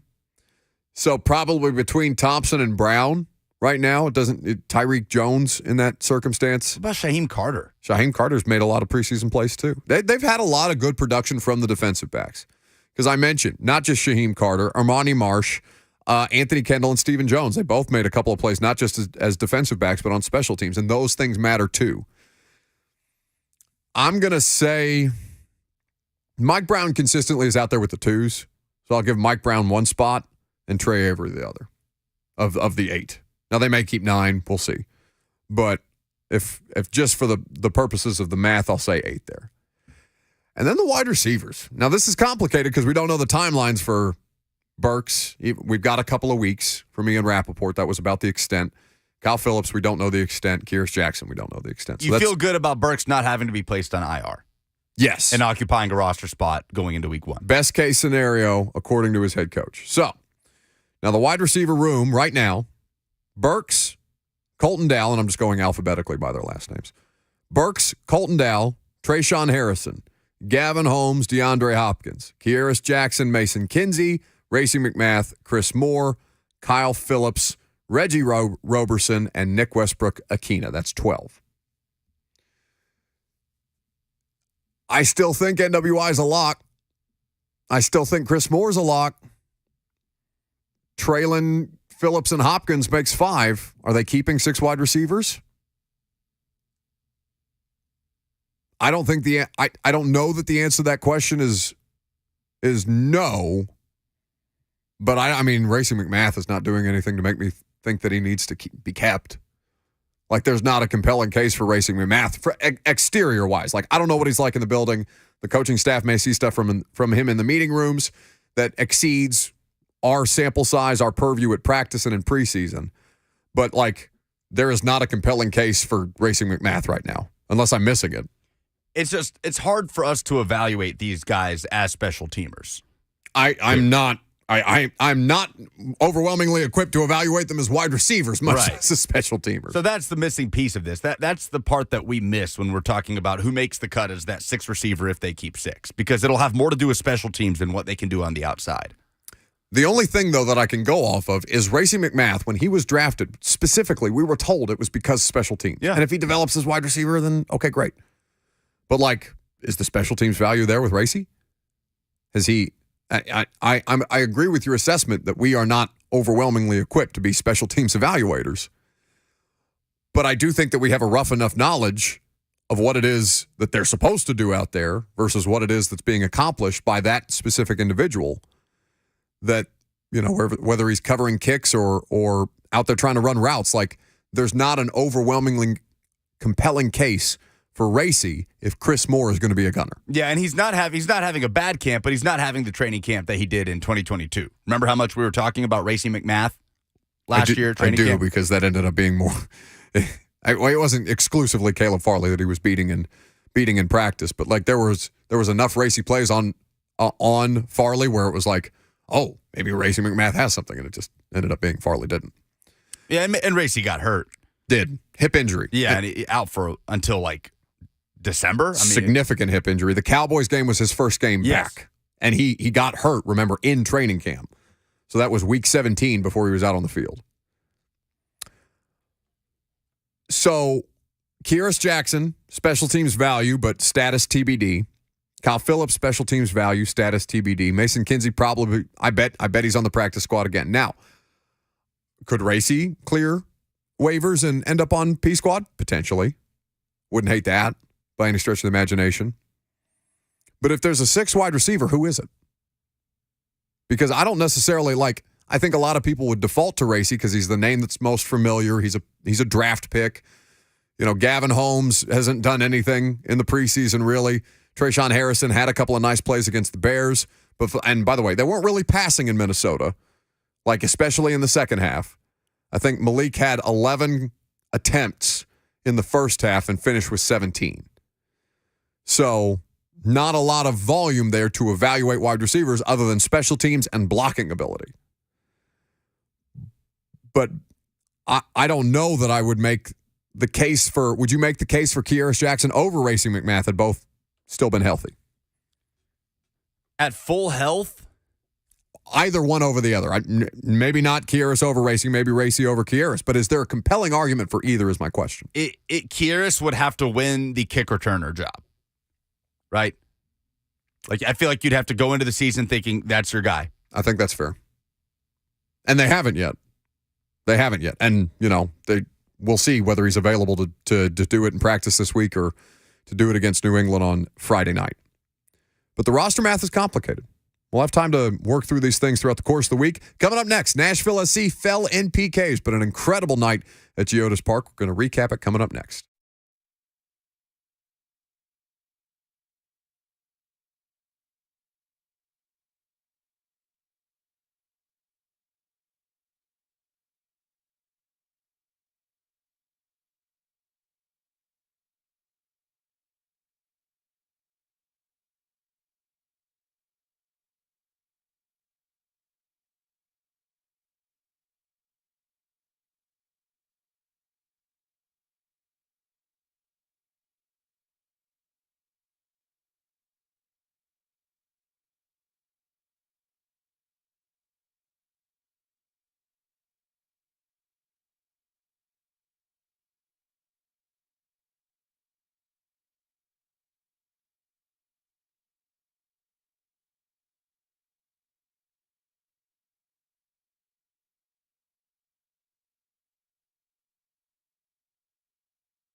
Put a little respect on Nashville SC's name, man. We don't do moral victories around here, but if you're going to try and do one, 1-1 against Inter Miami and Lionel Messi at Geodis Park on Saturday night. Dramatic finish in penalty kicks, ultimately going in Inter Miami's favor. That's about as good as you could do where moral victories are concerned. 11 rounds of shootout. I watched all of the regular time in the press box whilst between drives of the Titans game. So I had the Apple TV set up on my laptop. I put the NFL Jesus, GSIS, for those of you unfamiliar, it's our stat tracking program that NFL media use. I had that on my iPad at the game directly in front of me in the open air. By the way, you and I have talked about underwhelming NFL atmospheres before. There's 68,000 people in Minnesota for a preseason game. And they're all doing the skull thing, and they're chanting the Viking chants, and they're into it. More fun when it's open air, isn't it? A lot more fun when it's open air, but also fun when 68,000 people show up for a preseason game. That was electric. I'd kill to do a regular season game there. Or a playoff game, can you imagine? Anyway. Nashville SC, but I didn't see the dramatic penalty kick finish because the game ended, went downstairs for the Mike Vrabel press conference, and I was still getting score updates on my phone from Apple TV. But Lucas, I know whilst doing Titans Talkback or preparing to do Titans Talkback, I assume you guys had it on the TV in here. Yeah, we were watching it. It wrapped up shortly before we kicked off Titans Talkback. 11 rounds of penalty shootout, getting all the way down to the goalkeepers. Was devastated for Elliot Panico, who is as big a reason as any individual for Nashville being in the League's Cup final, was the penalty shootout hero coming in off the bench, saving penalties against Cincinnati, against Club America in the round of 16, and then getting back-to-back clean sheets in the quarterfinal, the semifinal, earned that opportunity to start in the final, played really, really well. And the final penalty kick just comes down to he and Miami goalkeeper Drake Callender, and Callender saves Elliott's goal shot at the end there, and Nashville falls. But absolutely devastated for Elliott, who just played such a massive role in this run, and he's not done helping this club contend for trophies. Gary Smith said it well to Katie Witham on the Apple TV broadcast after the game. Anytime you go 11 rounds in a penalty shootout, there's hardly anything separating the two teams. And Nashville played Messi and Miami as well as anybody, by far. We talked about the Dallas game. You were fairly dismissive on Friday, right, of Nashville's chances in this game. I thought I still haven't done my public apology to Julius Chestnut, I suppose. No, but because I've been making jokes all week long about. Oh, right. You get to go watch Chestnut instead of Lionel Messi. Well, I was bitching because I said, go to Minnesota, watch Julius Chestnut run for 2.5 yards a carry, and he ended up having 7 and almost 8, 2 touchdowns. Incredible performance. Game of his life by Julius Chestnut. So public apology, him first and foremost. But yes, I thought I was going to have to come in here on Monday morning and eat absolute crow when I saw it went to penalty kicks, because I go, 93rd minute, what? Yeah. Surely this can't be so. Well, when you said that, I cited the Dallas game. I think it was a 4-4 final, then went to penalty shootout. Miami got out of there early in the knockout rounds because of what Dallas was able to do to Miami in transition, exposing or that space that was left exposed when Miami was caught out. And Nashville, as I stated on Friday, does that better than anybody. But Nashville also controlled the tempo of the game, especially in the second half,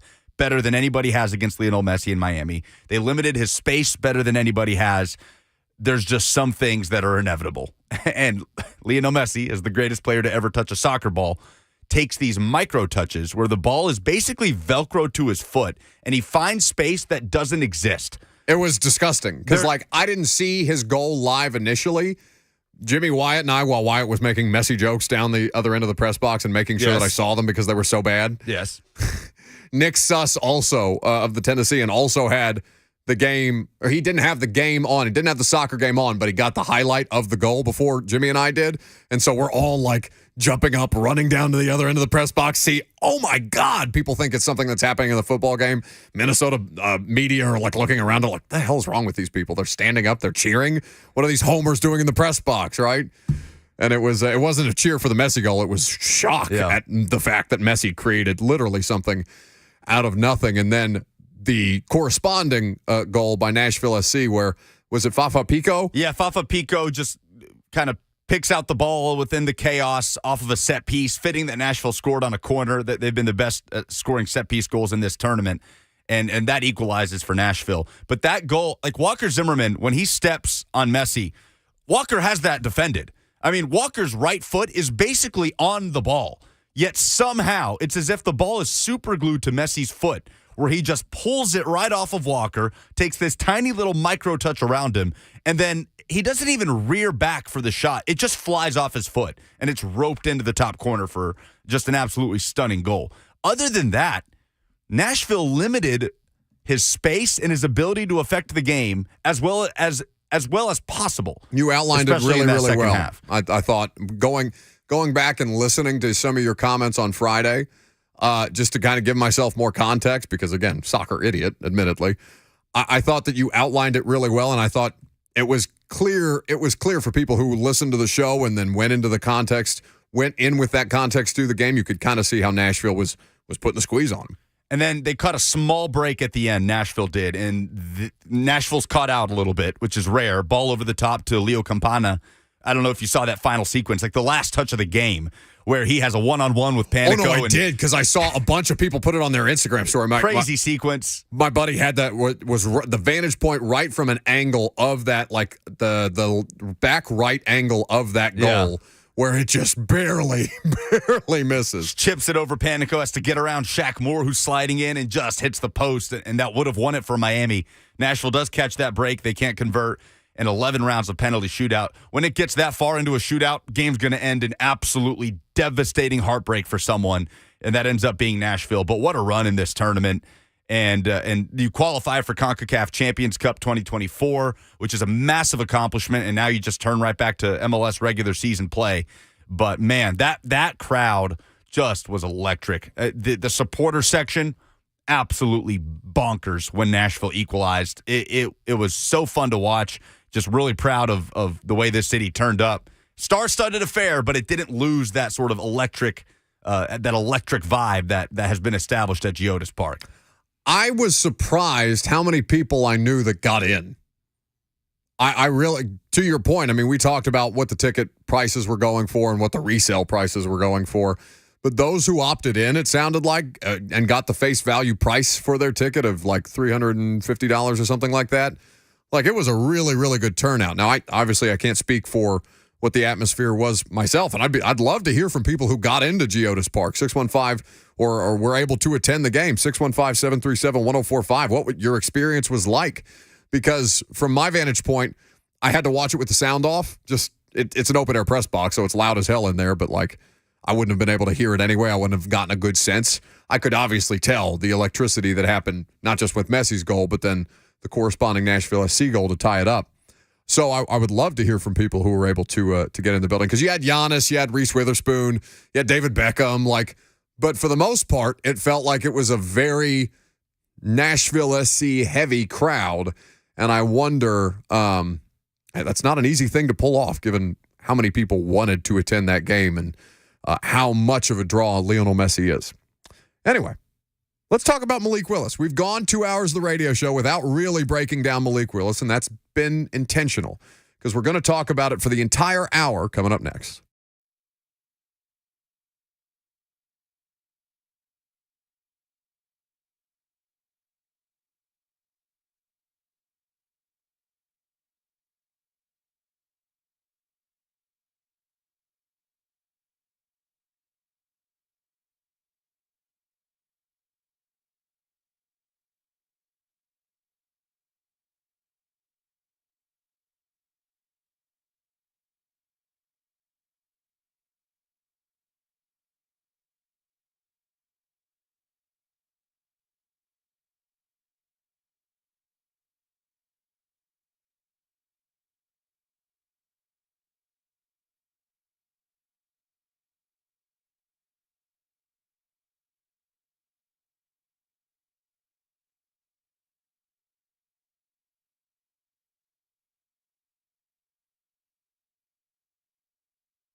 It is 12:01. Good afternoon. I'm Lucas Panzica from the 104.5 The Zone studios. Titans wrapped up week 2 of the NFL preseason with a 24-16 win at the Minnesota Vikings on Saturday, racking up 281 rush yards as a team.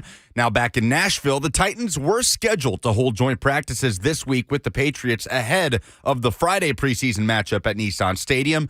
Those have been canceled after Patriots rookie cornerback Isaiah Bolden was stretchered off the field in the Patriots preseason game against the Packers on Saturday with a head injury. Bolden is out of the hospital and recovering. So the Titans will practice without the Patriots Tuesday and Wednesday ahead of that preseason matchup. Little bit of Titans news. Tom Pelissero reporting that Trayvon Coley, the veteran defensive lineman, has been signed by the Tennessee Titans in his second stint with the Two-Tone Blues. Spent some time in Nashville in 2021. League's Cup final finished 1-1 and went to an 11-round penalty shootout Saturday at Geodis Park as Nashville SC fell to Lionel Messi and Inter Miami. The boys in gold resuming MLS regular season play this Saturday in Atlanta. For all your foundation repair and waterproofing needs, visit USSTN.com. Breaking news at once in your home for the Titans and Vols. This is 104.5 The Zone.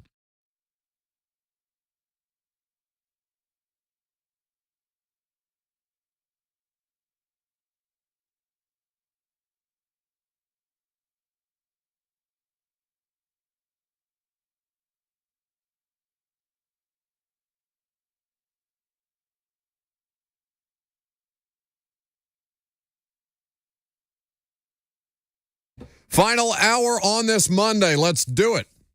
Vibes are high.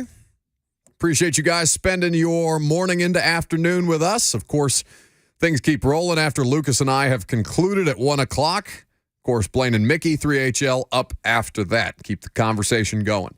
615-737-1045. That's the phone number. Of course, you are welcome in the F&M Bank chat as well. Facebook, YouTube, Twitter, and Twitch, where you can stream all 4 shows each of the 5 weekdays that we are on the air. We're going to talk specifically about Malik Willis, the big picture in the quarterback room, what Mike Vrabel had to say about the idea of signing another one, given that Will Levis was not available on Saturday, Mason Kinsey, emergency quarterback, a lot of different moving pieces and parts at the most important position. So we'll break that down momentarily. I did ask, though, for people who attended the Nashville SC match at Geodis Park to provide us with their experience. Lucas was unable to attend. Will Bowling had the call with Jaleel Anibaba. Lucas was here doing the postgame show with Kevin Dyson. I was in Minnesota watching with the sound down because trying to cover a Titans game and watch a Nashville SC Leagues Cup match, not exactly most productive working environment, but it was enjoyable nonetheless, and I thought I got a great feel for it, but would love to hear from some of you. So we start with Karen in Spring Hill, who apparently made her way out to the Berry Hill part of town. What's happening, Karen? Hey, Buck, it's Karen. I had such a great time. The atmosphere was electric. I booed Messi from the time he walked on the pitch, every time he got the ball, among others. But the funniest part was trying to sell my extra ticket. Elliot Panico's mom contacted me, and she had her nephew coming in, and she wanted an extra ticket. I'm like, okay, you can buy it. Then she backed out. Then Adam McMillan, who is Titans man from, Titans team, he wanted an extra ticket too, so I ended up selling it to him, and we went together. It was so much fun. They overbooked the stadium, and we had people, like 20 people standing behind us, leaning over, breathing over our necks, trying to watch, the game. It was the best atmosphere since the opening day, I thought. Thank you so much for the call, Karen. Our friend Chris Hamby just texted me, listening to the show, saying that his son, Bryant, his children, Bryant and Mackenzie, attended the game. He just texted me. He's listening to the show, said it was one of the best sporting events he's ever been at. I was so jealous. The Minnesota game was a good learning experience. We're going to talk a lot about what Malik, the opportunities that Malik had.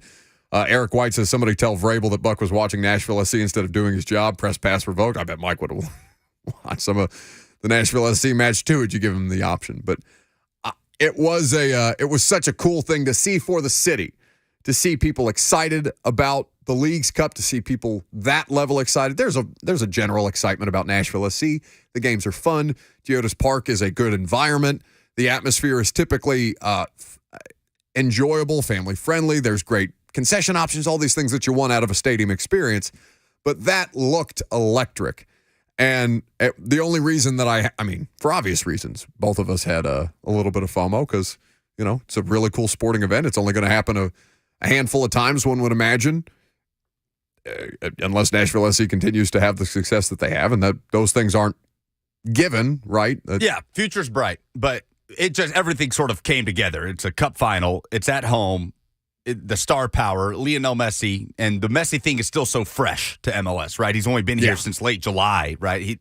Messi could come back to Geodis Park in the regular season in 2024, assuming he's still with Inter Miami. So, yeah, and it's funny that they're going down there a week from Wednesday to play Miami in a regular season MLS game. You said you went down to the locker room as penalty kicks were starting? Titans game ended almost as soon as the penalty kick started. So when you're in the locker room talking to players during the shootout, are any of the players watching? Like, I'd be curious to know how Derrick Henry is taking that in as a part owner. Like, his fellow part owners, Reese Witherspoon, Giannis Antetokounmpo, were at the game. Henry obviously couldn't be there. I wonder how he was absorbing what was going down. I don't know that he wasn't watching it, but Derrick.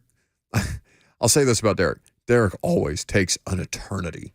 He didn't play, but like, Derrick was the last one in the locker room. Like, Derrick moves at his own pace. He showers at his own pace. He gets ready at his own pace. He's the last person in the locker room. I didn't see anybody with their phones out, like, watching the penalty kicks. It might have been done by the time we got through Vrabel and Malik. It was a long shootout. Right? Oh, y'all had the pressures first. We had Vrabel, Malik, and then we went to the locker room. Yeah, and then you probably would have, by the time you were in the locker room, it was over. Anybody who was watching it by that point had probably cleared out and made their way to the buses. There was probably about, of 90 dudes, there was probably about 25 or 30 left by the time Malik finished. Enough for us to talk to Tajay Spears and Caleb Murphy and all these kind of guys. But Derrick was in there. I did not see him. I guess I could have asked him. I didn't think to. I probably should have.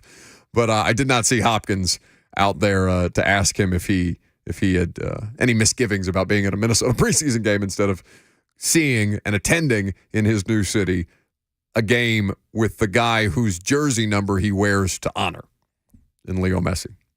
Either way, really cool event. So, Malik Willis, speaking of preseason or speaking of performances, Malik Willis was not received overwhelmingly well by you guys, based on my vantage point. The statistical output, nothing to like really pick your head up about, but it wasn't about the counting stats for me for Malik. In preseason, I don't want to say that it's never about the counting stats, but there's a lot of places to weigh the importance of those, and preseason is probably, not one of them. I looked at Malik's body of work on Saturday night, watched it back. I've watched it back now twice, and I came away with a more optimistic viewpoint, not of his execution, because I thought the execution was mixed, but of the learning opportunities that he was presented. And because of that, they found success. They obviously got their ground game going. Malik had 91 yards of the 281 that they had rushing, and more yards rushing than he did passing on Saturday night.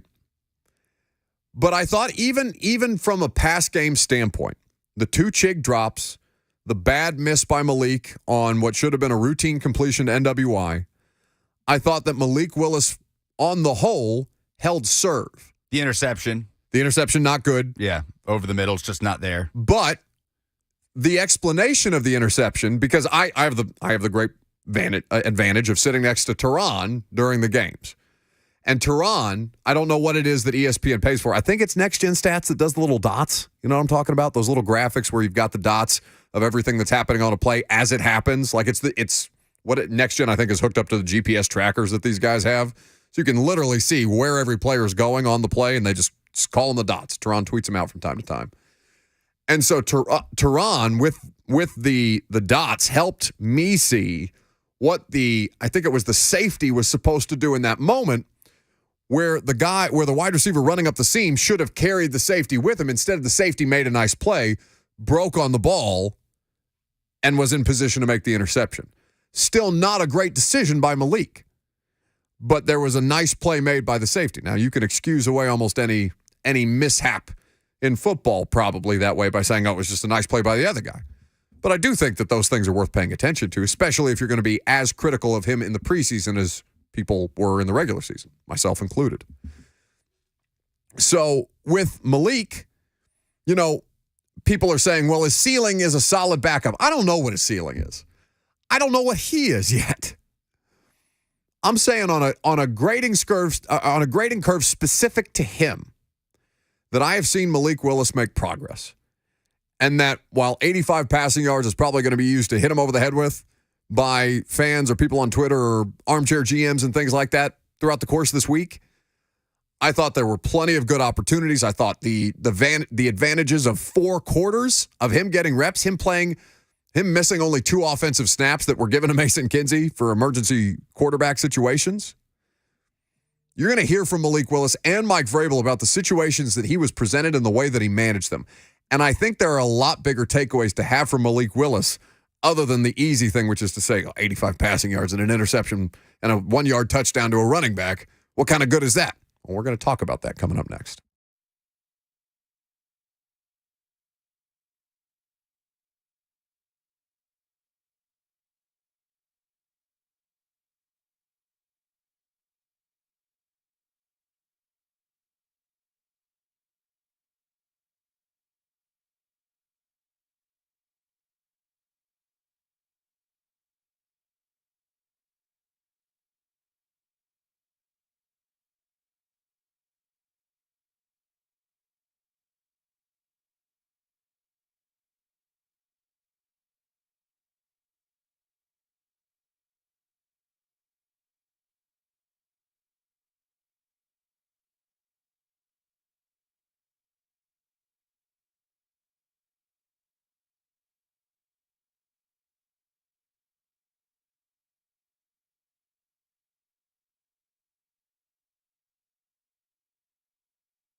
Willis going to throw it.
Willis going to throw it. Fires into the end zone, and it is caught. Touchdown, Titans! They give Chestnut another crack at it through the air, and he makes a brilliant catch. Mike Keith on the call, Titans radio, of course. You can hear that on 104.5 The Zone on Friday night. Titans playing a home game. That was in the win over Minnesota. A 1-yard quick out pass to Julius Chestnut from Malik Willis. You know that was his first NFL passing touchdown, Malik? Oh, wow. I was tracking. I was watching the Nashville SC game. I was watching the Titans game and making notes of things that I wanted to ask questions about afterwards. And I was tracking how many different teams had yet to have a passing touchdown in the preseason because they were about to be one of 6 before that late, because I think that was the one that put them up 24-9. That last that touchdown pass, that was the last touchdown that the Titans had in that game to go on to win 24-16. But I was to that point keeping track of how many teams had yet to have a passing touchdown in the preseason, of which the Titans were one of 6 prior to Sunday's preseason games that took place. But Malik Willis gets his first NFL passing touchdown. And like I said, learning opportunities, growth, and situational football. That is what is on tab for Malik Willis right now. Is he ever going to be a starting quarterback in the NFL? I don't have the answer to that question. I don't know what to make of him, even this year, right now, other than he's still a developmental prospect who has made significant improvement from year 1 to year 2. But I think the best thing that I saw from Malik was not the interception, but the way that he explained it to us afterwards. Now, the thing about this is, in college, and this was something that, you forget unless somebody like Will Levis talks about it in ways that remind you, in college, they don't have like the Microsoft Surface tablets to come back over after a drive to review all the different pictures that they have of the play immediately after they come off the field with their coaching staff, with their quarterback's coach, with their offensive coordinator. With the benefit of the tablets, they can see those corrections in real time.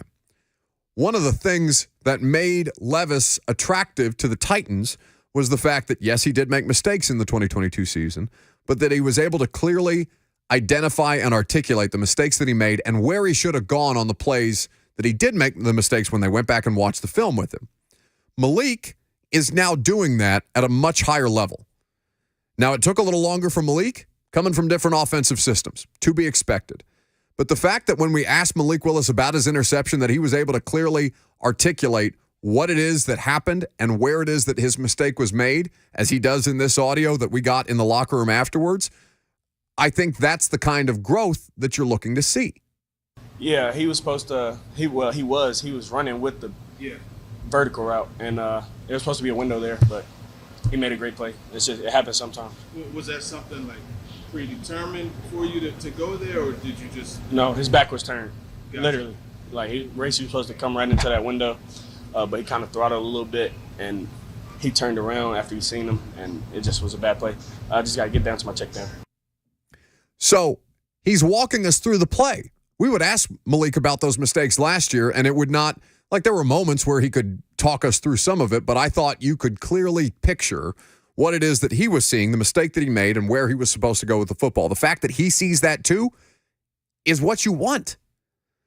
You want to present him with those opportunities to work through adversity. You don't want Will Levis to be hurt. You want Will Levis to play. You want to get a grasp of where Will Levis is as well, but I think that it can only benefit Malik Willis to have extended opportunities like that. He's got to play more than Levis does to get up to the speed that they need him to. Now, he's actively working against time.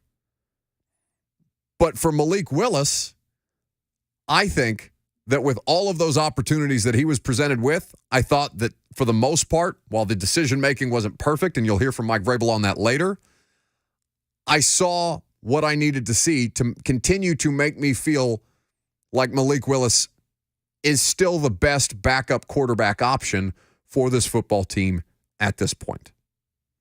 615-737-1045 is the number if you want to react. Chuck in Clarksville is next. Hey, Chuck. Hey, Buck. Hey, after watching the games Saturday night, I mean, you're right in one aspect. Malik right now is our best backup quarterback because Levis hasn't gained enough experience yet. But when you look at it Saturday night, again, it just seems like the same things that we were concerned about last year are still problems for Malik this year. Chuck, I disagree. No. He looks way more like an NFL quarterback now. He's way more comfortable operating an NFL passing game now. Or do you disagree with that? I think he looks more like a Kyler Murray light.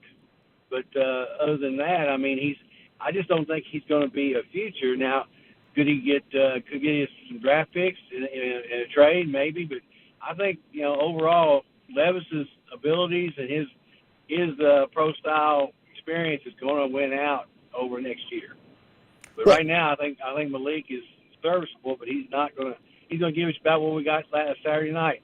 10 for 17, 85 yards, and possibly a win if the defense is playing great. Well, I appreciate the call. I disagree with the vast majority of that. And also I don't care about the future. Like, I'm not worried about the future. Coaching staff isn't necessarily worried about the future.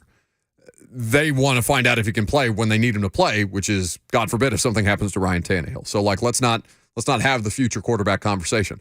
Also, I don't think they're trading him. In fact, I would almost put money on it that they wouldn't trade him, because why would you trade away quarterback depth if you have the kind of assets at quarterback that this team does? I don't think that I don't think they would get value that would make it worth their while to move him. But I also think that depth there, in the same way that offensive line depth is so difficult to come by, depth at the quarterback position with these two kind of players, I think can go a long way. Now, there's a comment from TK in the F&M Bank chat. What about the fumbles from him in every game that he plays in? Serious question. Has Malik been in an NFL game where he didn't fumble the ball? So there was the strip sack. Now, Vrabel asked us yesterday if there had been a fumble attributed to Malik. The game book does not attribute the fumble to Malik. ESPN statistics do. So technically, Vrabel didn't seem to think that was a fumble that should be counted against Malik yesterday when we talked to him about it. And like I said, you'll hear from Vrabel on Malik here in just a moment. But that would be a game where at least the coaching staff is not attributing the fumble to him. I do want to make a quick correction because I said that was Malik's first NFL passing touchdown. He did have a 2 in the preseason, one to Chig versus the Bucks and one to Burks. Threw a touchdown pass to Chig versus the Bucks and to Burks in the preseason last year. Thank you to Austin Stanley for correcting that. That was something that Paul Burmeister I had heard on the preseason broadcast, watching that back yesterday. So I appreciate the correction there. My mistake. Let's go to Big T in Bellevue up next. Hey, Big T. Hey, Buck. Remind me what the new rule is on having a third quarterback roster. Do I recall that a emergency quarterback does not count against the 46 or 53 or something along those lines? 46 game day, you're correct. They have to be on the active roster, like they have to be on the 53, and they have to be up for game day. If they're up for game day, that third quarterback does not count towards their 46 number. Appreciate it, brother. Sure. Get a better phone line. Just kidding. We appreciate the call. Al in Nashville's next. Hey, Al. Hey, just want to ask, what happened to Tony Robinson? Is he still around in the equation? Tony Robinson? Yeah, the former UT quarterback. Lucas? In what context, Al? What do you mean? I mean, is he still with the Titans? Is he still under consideration as a quarterback there? Are you You're not talking about Josh Dobbs? Maybe I am talking about Josh Dobbs. Yeah, Josh Dobbs. No, he signed with the Browns this offseason. He's not here anymore. All right, thanks. Okay. Tony Robinson. How far back do you have to go for Tony Robinson? Is 59 years old. Okay. I thought he meant like living. Like, is he still alive at 59? Did he call in? Like, so he meant Josh Dobbs, but said Tony Robinson? Yeah. Who was an all-SEC quarterback in 1984? Bud, listen, I called Marion Barber Marion Barry or Tiki Barber Marion Barber the other day. That's true. I don't want to make too much fun, but yeah, the 59-year-old quarterback not in consideration here at this point in time. Let's hear from Mike Vrabel on situational football for Malik Willis and how it is that he's reacting to those situations in live game reps. I don't like the decision to throw, the end cut. That don't like that decision. But I thought that there, again, was some. Everybody's responsible, right? It starts with protection. When we got the protection, we were able to, progress through and find 2 third-down conversions. One there at the end of the game on 3rd and 4. Again, if the protection breaks down and Malik's got to take off, that's a skill set, and that can be a strength. When the protection is there and Nick is there on the through, we've got to hit it. Malik knows that. Like, we can't short arm. We got to let it go. Sure, we'd love to have it back, but keep working. Excited about his ability to use his legs as a weapon, but then also remain a passer. Would like to see him on the snap from Brew take care of the football. I mean, it's all over. I mean, that's a turnover waiting to happen, knowing that he's out of the pocket and then just throwing it, taking care of his body. I felt like just run out of bounds, all these little things at the end of the game for a minute. Hey, bud, loved the call, loved everything that we did. We just need 10 yards to get a first down, slide. You're not trying to score there. We don't want to go and put the ball in harm's. All these little things that, situationally is great that it comes up. That they're, you convert a first down. They don't have any timeouts. It goes to a 2-minute warning. That game is over. So a first down is really all we need. We don't need you trying to take off and, outrun everybody and let a safety come in and give you a hit that's not warranted or put the ball in harm's way. Just get down and we'll kneel on it. So that's Mike Vrabel articulating the kind of things that they want to put Malik, the kind of situations that they can't rep in practice or they can't completely rep in practice that they want to see Malik react to. Top Tier says Vrabel didn't hesitate to criticize Malik last season. The fact that he's complimentary about him says all you need to know. Mike wasn't overwhelmingly critical of Malik. It's just they needed him for a period of time. He couldn't get it done, and they had to bench him. I don't think that there was overwhelming criticism of Malik from the head coach last year. TK says it's funny hearing Vrabel talking about running when deep down he hates running QBs. Again, inaccurate. Vrabel very, very much cited the necessity at the combine before they drafted Malik for quarterbacks to have mobility. It's that he doesn't want quarterbacks who run out of the back of the pocket and try to out-athlete people the way that they did at Liberty. So that's again, a misunderstanding of what it is that they're trying to get out of this guy. Context is so important. Like, is context as important in football as it is, or more important in football as it is in any other sport? There's just so much going on every given play. So the interception, right?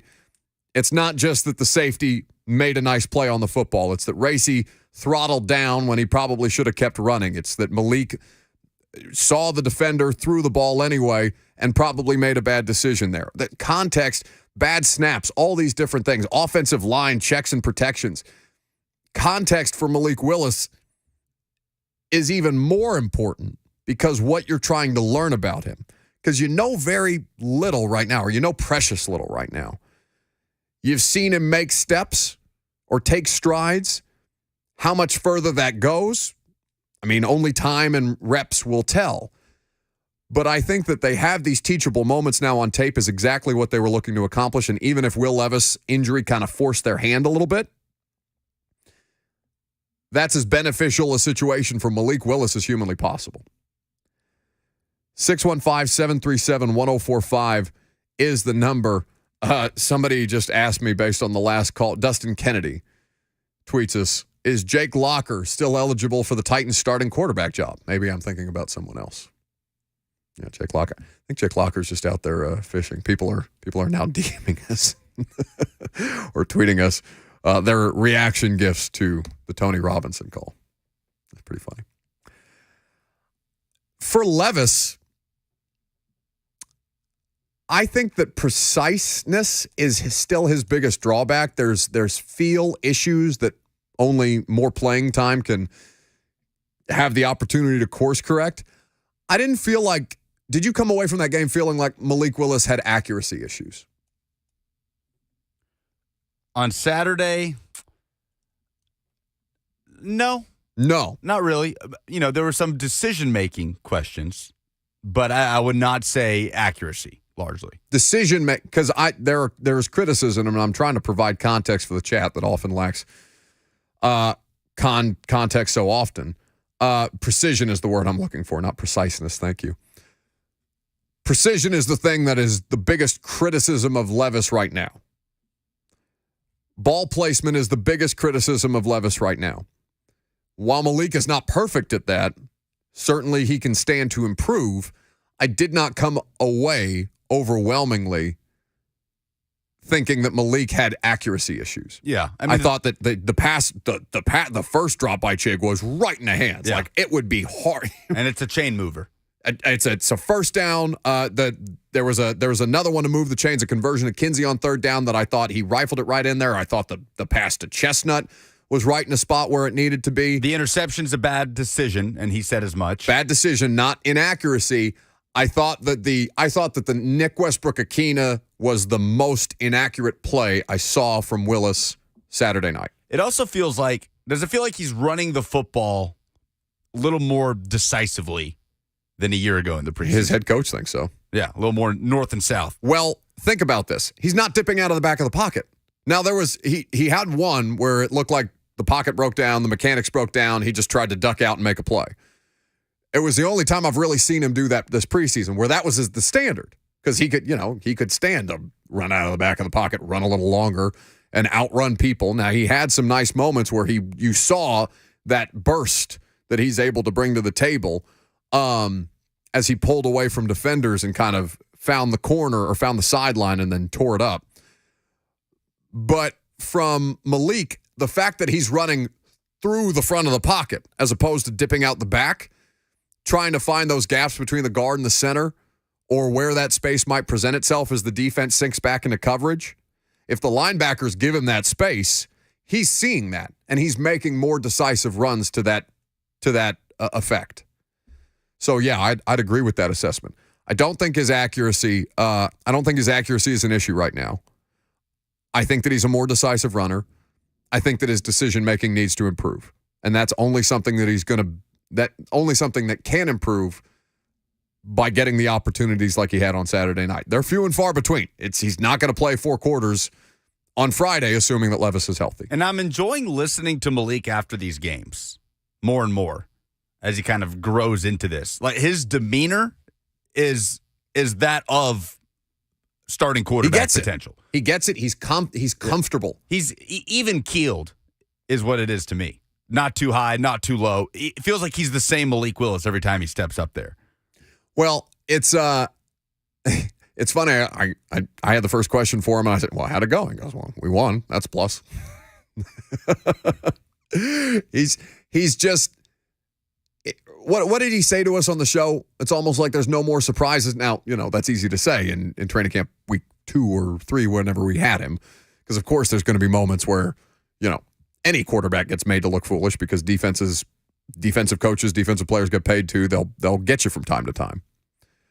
But the fact that he carries himself within the huddle, like the fact that near disaster play where he bobbles the snap, he tries to make something out of it, he tries to scramble, he keeps the ball for too long, and then instead of throwing it away, he just, he tries to get to the sideline as quickly as humanly possible. And Corey Curtis said from his vantage point, I talked to Corey after the game, looked like he planted his leg kind of funny, and it could have been a really bad situation. There was a disaster play, but it didn't derail everything, right? Like, moments that could have derailed things for Malik, he managed. He's not going to be throwing his helmet on the sideline after plays, No. He's never going to be that guy. But that's not necessarily my concern. It was never my concern with him that way. Sure. Now, Levis has that. Letting the previous play affect the next. Right. Yeah. But it's not just him. He's not letting it affect his teammates.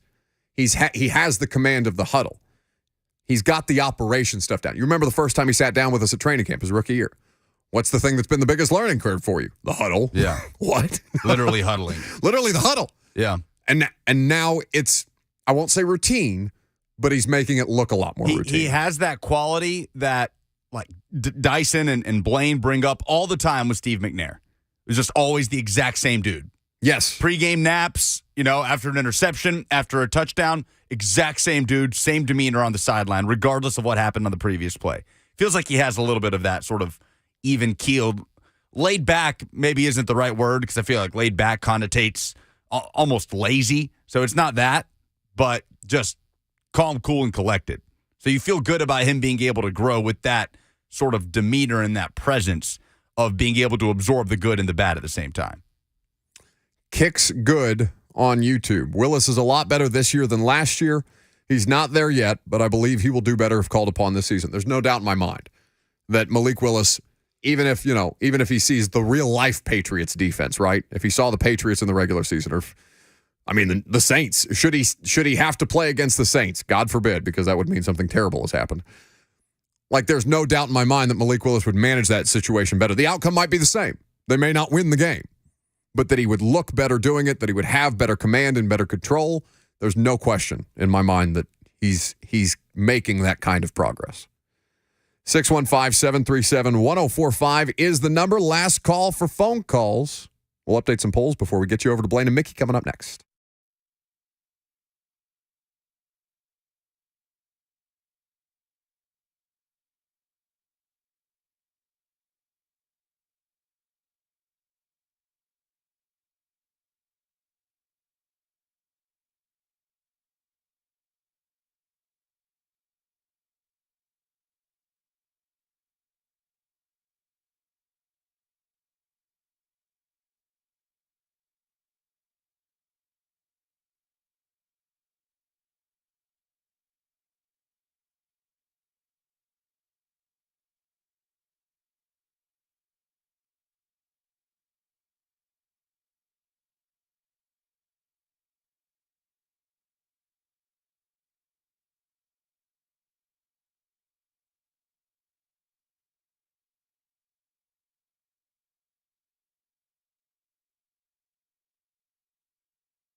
Let's wrap it up, shall we? Last call for phone calls.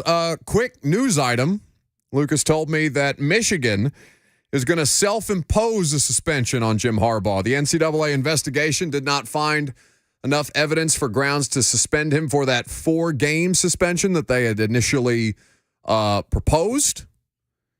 Since then, per Rivals' first reporting, Michigan is going to self-impose that 3-game suspension, lasting the entirety of the non-conference schedule. So, don't worry, Big Ten games he'll be back. But the non-con for Michigan, which features who, Lucas?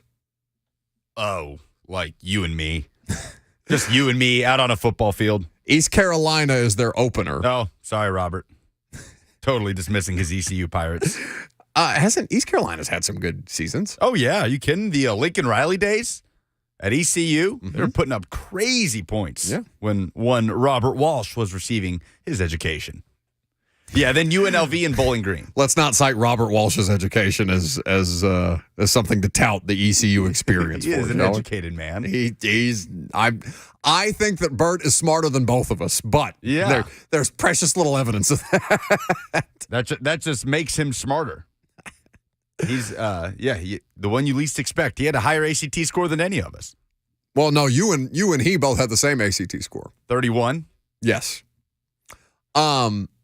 Speaking of dumb things, before we do some polls, you've flown Southwest, I imagine, a few times in your lifetime. Yeah, not a big Southwest guy. No? No. Hate the seat yourself thing. I love it because now that I fly enough that I automatically get like priority check-in, so I'm gonna get my emergency aisle seat. Southwest's method of doing drinks, ridiculous. Ridiculous. What do you mean? Just get a drink cart. It's by far the most efficient way to do it. Instead of walking down with a notepad and then a tray? Walking down with the notepad, taking everyone's order, and then going back and getting the tray and coming back to the front and handing out 20 drinks, whatever the tray holds, and then having to go back, refill the tray, come back. Just get a drink cart. It doesn't seem practical. It's easier for everybody. I agree with you. I don't get it. But I will say that the seat yourself policy works fine as long as you're somebody who flies a fair amount. That works to my advantage. Nashville Southwest hub. Fly a fair amount for Titans games. Now, Southwest, if you want to sponsor the radio show, we'll take your money. I'm a big Southwest guy. We will shill for Southwest until the end of time. But there were 55 open seats, Lucas, on my flight back from Minneapolis. I sat in the emergency aisle with the extra legroom. Nice. 2 people sat next to me on a 5:20 a.m. flight. Oh, man. With 55 seats. Did they take off their shoes too? No. Like if you're going to do that, you might as well just go the whole 9 yards. If you're going to be that guy in an airplane with all the open seats to still sit next to someone, you might as well just take off your shoes. Just do the whole thing. I would have rather that been the case just because then I would have known that those people were bleep holes, right?